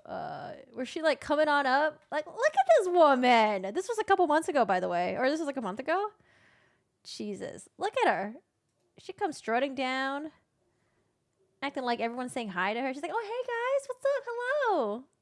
I'm the Queen of England. What's up? Murder of your ex-husband. And you looking like this. Great music. Great music. Who is giving her clown makeup in jail? Who? Okay, maybe I exaggerate on the eyebrows, but she does have eyebrow tweezers in jail. Okay, I don't know who's giving her all this stuff. There were some problems with the marriage that caused the breakup. But the concern seems to be, the theme seems to be that Lori's brother Alex, and you're going to hear about Alex Cox. Alex Cox was Lori's protector. Alex Cox would do anything and everything to protect, aid, and assist Lori Vallow in whatever her endeavors, without unbridled question, anything. And if Alex Cox even perceived that there was a problem, Alex Cox reacted. You're going to hear testimony that in 2007, I believe it was in August of 2007, Lori Vallow had finished up going through her third marriage with Joseph Ryan. It was a tumultuous, you'll hear testimony that it was a tumultuous marriage, a terrible marriage. Lori Vallow made accusations against Joseph Ryan of abusing their child Tylee. Yes, the same Tylee. And during one of the visits in 2007, folks, and I want to tell you, you're going to hear testimony that in 2007, Chad Daybell didn't even know Lori Vallow existed. But Alex Cox, after one of the exchanges and the visitations with Tylee, Oh, really? Okay, yeah, maybe I could see them selling makeup in the commissary. Alex Cox approached Joseph Ryan and shot him with a taser and assaulted him. Was eventually charged with aggravated assault, was eventually put in jail, and had this on his record. And there was representation, the facts were If I ever go to prison, can y'all make sure I'm stocked up on UTI medication and Advil? That's all I want. suggested. At the time, Joseph Ryan Don't send me no makeup, okay? I ain't trying to look good over there. feared for his life. This was a serious situation. But it set the pattern for what we're dealing with Alex Cox. Whenever there was a problem or a threat to Lori Vallow, you'll hear testimony that Alex Cox came to the rescue. But Alex Cox would run without even question, do whatever was necessary. Okay, they're going to blame it on Alex Cox, Lori's manipulation. Now, are they going to try to say there was an inappropriate relationship between Lori and her brother Alex? Or are they going to say, like, Alex was in love with Lori? I want to know if we're going to get to that. Necessary to solve Lori Vallow's problems. We're going to fast forward then to 2019. Lori Vallow is still married to Charles Vallow. And the prosecuting attorney mentioned this. Yes, Chad Daybell at that point, coming in January and February, started to have communications with Lori Vallow. And yes, folks, it turned into an inappropriate relationship. 2019 and forward. And yes, he was engaging in discussions. He was engaging in contact with her, all of the things that the prosecutor talked about in terms of a relationship. But subsequent to the seriousness of this relationship getting rolling, Alex Cox was at a visitation in 2019 with Charles Vallow. And Lori Vallow was there, Tylee Ryan was there, JJ was there. They were all present. And during that altercation and that supposed visit, much like with Joseph Ryan, Alex Cox took out a gun and shot Charles Vallow. And then after calling 911, Man, and Lori's behavior after her husband was shot was so odd. I think like the kids were like kind of confused what's going on. She's like, "Hey kids, let's go to like Burger King." Yeah, let's go to Burger King. And then she's like, "Okay, Alex, you're on your own. Bye." She dipped out on him, man. he then finished the job and walked up to him at close range, finished him off. Now you're going to hear testimony that in some way Chad Daybell was implicated in that. And you're going to hear further testimony that he was not. You're going to hear testimony and see documentation that suggests that the prosecuting attorney on review of this indicated that there was no likelihood of conviction of Chad Daybell. You'll hear testimony that Chad Daybell had nothing to do with the execution by Alex Cox, Charles Vallow. And the same for Brandon Boudreaux. You will hear that Chad Daybell is not being pursued for any involvement in the Brandon Boudreaux attempted murder. Those occurred, and those are separate, as well as the Charles Vallow. So what we have is we have a situation where someone who's 29 years old, Chad Daybell, 29 years of marriage with Tammy Daybell, no discernible issues in his life. And then Lori Vallow comes in the picture, Miss Texas. You'll hear testimony about this beautiful, vivacious woman, very sexual person, and very manipulative. and she knows how to get what she wants. And she drew Chad Daybell into a relationship, and an unfortunate relationship, that Chad fell into. After that, things started rolling, and issues started happening that eventually, yes, there was a murder, and there was a burial. And you've heard discussion about the backyard of Chad Daybell. Well, we have a 4.5 acre farm in Fremont County, Idaho. And you'll hear testimony that the body of J.J. Vallow was discovered behind an irrigation pond and a tree out in the pasture. So technically, yes, maybe the backyard, but more accurately described as the pasture, hidden behind a tree. You're going to hear testimony that Does that make it any better? Backyard / pasture hidden behind a tree near an irrigation. Like, does that make it any better? Mr. Pryor, where are we going with this? also in the middle of this pasture was a raspberry patch, former raspberry patch, that was then turned into a place for them to bury the cats, the dogs, and all of the animals on the farm. Okay? Again, out in the pasture of the field and not the backyard. You'll hear testimony about that. I don't know if that makes it any better though. It's like, hey, let me just like dump the human remains in my raspberry backyard. You're going to hear from 4 experts that I'm going to bring forward. No, robot. The judge wouldn't let Court TV or any of the professionals do the audios and the videos. The judge, it's all him. This is all the court's equipment. They didn't want another party to come in and do the audio and the videos, so yeah. Also, the judge has his own YouTube channel, and he's been streaming it on his YouTube channel too. But I don't know. It's weird. And these 4 experts, the first one is going to be Dr. Greg Hampikian. And Dr. Hampikian is a bit of a notable local from Boise State University. And Dr. Hampikian is a DNA expert, considered one of the best DNA experts. He's been involved and has significant work that he's done on both the defense and for the prosecution. He was involved and led the team with Amanda Knox in Italy that got her exonerated because of the DNA evidence. He has substantial experience. Maybe the judge has bad experience with Court TV or something like that, and they just don't trust them to handle the court stuff and to accidentally show exhibits or something like that. Maybe he's just erring on the side of like super caution. And anybody or anyone who knows anything about DNA goes to Dr. Hampikian first, because he is the guy. And Dr. Hampikian is going to talk a little bit about the DNA evidence that was found on the scene. Dr. Hampikian is going to talk about the fingerprint on the plastic that J.J. Vallow was discovered in, was that of Alex Cox. Dr. Hampikian is going to talk about the hair sample that was found on the plastic of Alex Cox, and that it was Lori Vallow. Dr. Hampikian is going to talk about several, and I mean several other hairs that were found on the plastic of J.J. Vallow.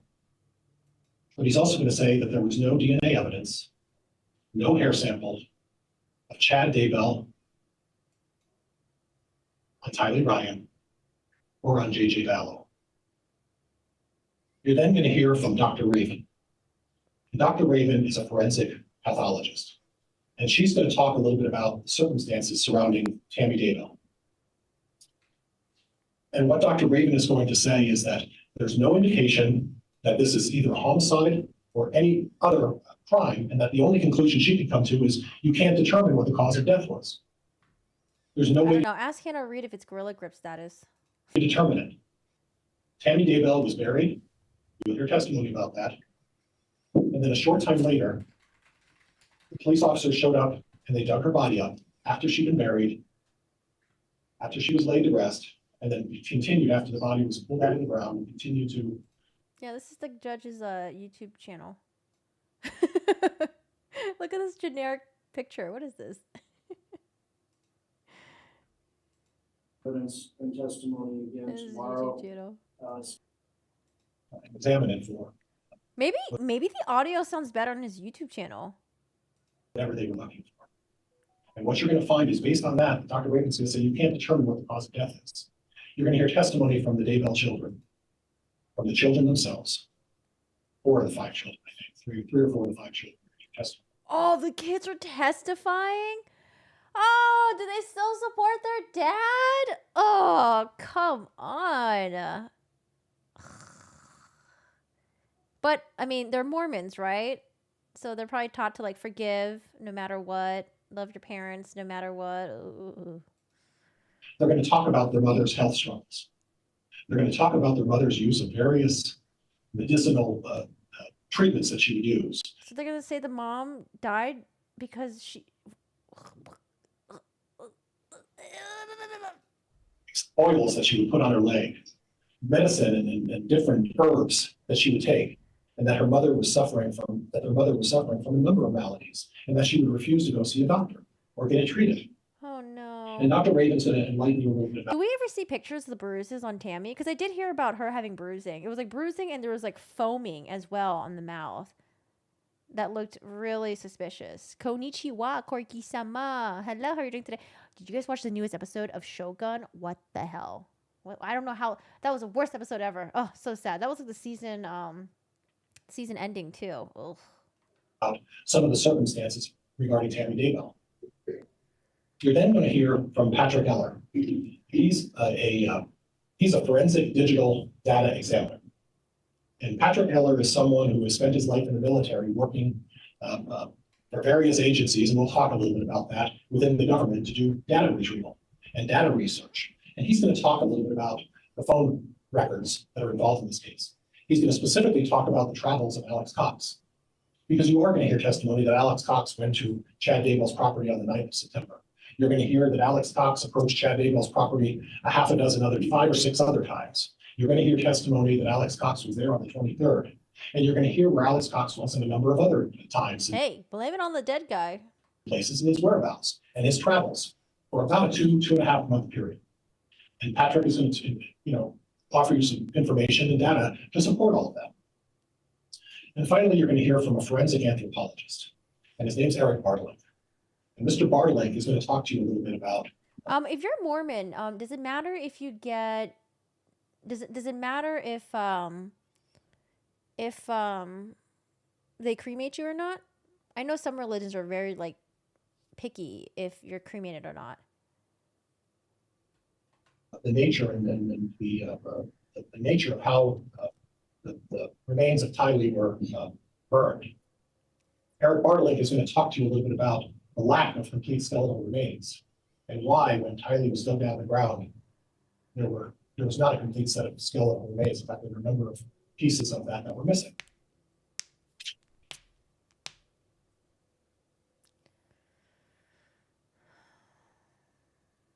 You're going to hear a lot of evidence, and the judge has talked to us a little bit about not making a decision until you hear all of the evidence. And there's a specific jury instruction that talks about that. The jury instruction is, consider all the evidence. Listen to the instructions from the court on how you're to proceed. Listen to the arguments of the prosecuting attorney and the defense, and then and only then do you make your decision. And at the conclusion of all that evidence, and at the conclusion of the judge's instructions, the arguments of both of the defense attorneys, I'm going to ask you folks to return the verdict not guilty. Thank you, folks. Thank you for your time. Thank you. All right, that concludes the. So are there 2 phases for this? Is there going to be a guilt phase and then the penalty phase? So guilt phase to figure out whether or not he's guilty, and then the penalty phase to figure out whether or not he gets the DP. The opening statement of the defense, then this time we will commence with presenting evidence. I understand. My mom's a Christian, said she never wants to be cremated because the Bible says that the devil. Wait, what? Oh, not the devil. My mom's a Christian and said she never wants to be cremated because Bible says the dead will rise when Jesus returns. So there's no cadaver, then she can't rise from the dead. Wouldn't you just want to hang out in heaven then? Wouldn't that be better? Why come back to earth, right? You can just hang out in heaven. The state does have a first witness who calls the state ready and prepared to do that. They frown on it. I had my mom cremated. I got text quoting Brigham Young from the lady down the street shaming me for it. I was taught they don't believe in hell, only purgatory, LOL, and that even murders go to the lowest levels of heaven. Oh, is purgatory part of heaven? I thought purgatory was hell. I don't know what purgatory is. I thought it was hell. The state is prepared. We had spoken to Parker. We thought we were going to have a brief sidebar. Oh, let's discuss our schedule. Oh no, if you don't have the mic in the hand, the audio gets even worse. Ay, ay, ay. Sidebar. How are we going to watch this trial? Right around noon possible. So, Mr. Wood, are you going to be calling the first witness? Yes, Your Honor, and the state will be calling right from the scene. All right, well, I don't know. I have no idea what they're saying. I have no idea what they're saying. It says the state will be calling something. call your witness. We'll have him come up and sworn. Who's the first witness? Sir, before speaking? LDS doesn't have a hell. There are 3 levels of heaven. Oh, what's at the lowest level of heaven? When there are piece of item, quick, raise your right hand and do some more. solemnly swear or affirm the testimony you're about to give will be the truth, the truth, and nothing but the truth, so help you God. I thought purgatory was like the waiting area of the DMV. Oh, limbo land. All right. That's where Jody and Ruby are at.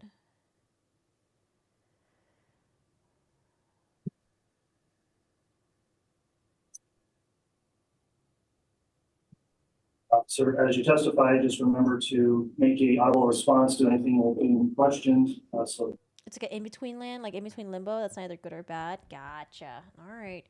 All right, y'all. If you guys haven't already, don't forget to vote in the poll. We have 69 votes right now. Ooh. How long will the jury deliberate? Verdict today, 25%. Verdict tomorrow, Thursday, 43%. Verdict Friday, 26%. 6% say verdict next week. Purgatory is darkness and alone forever if you deny Jesus. I guess when I think of the limbo, when I think of limbo, I think of you know where like Goku goes to train and it's like all white. It's like the hyperbolic time chamber. It's just like all white and there's just like nothingness there. That sounds horrible. I'd rather it be dark than be all bright like that. They don't have hell. They just have outer darkness, but only for those who leave the church. Murderers do go to the lowest heaven. What about child abusers? Where do they go? Sorry, there's an outer darkness, which is like the Catholic purgatory. Oh, okay. I'm like kind of learning. All right. Wait, I thought in Catholicism there's also a hell.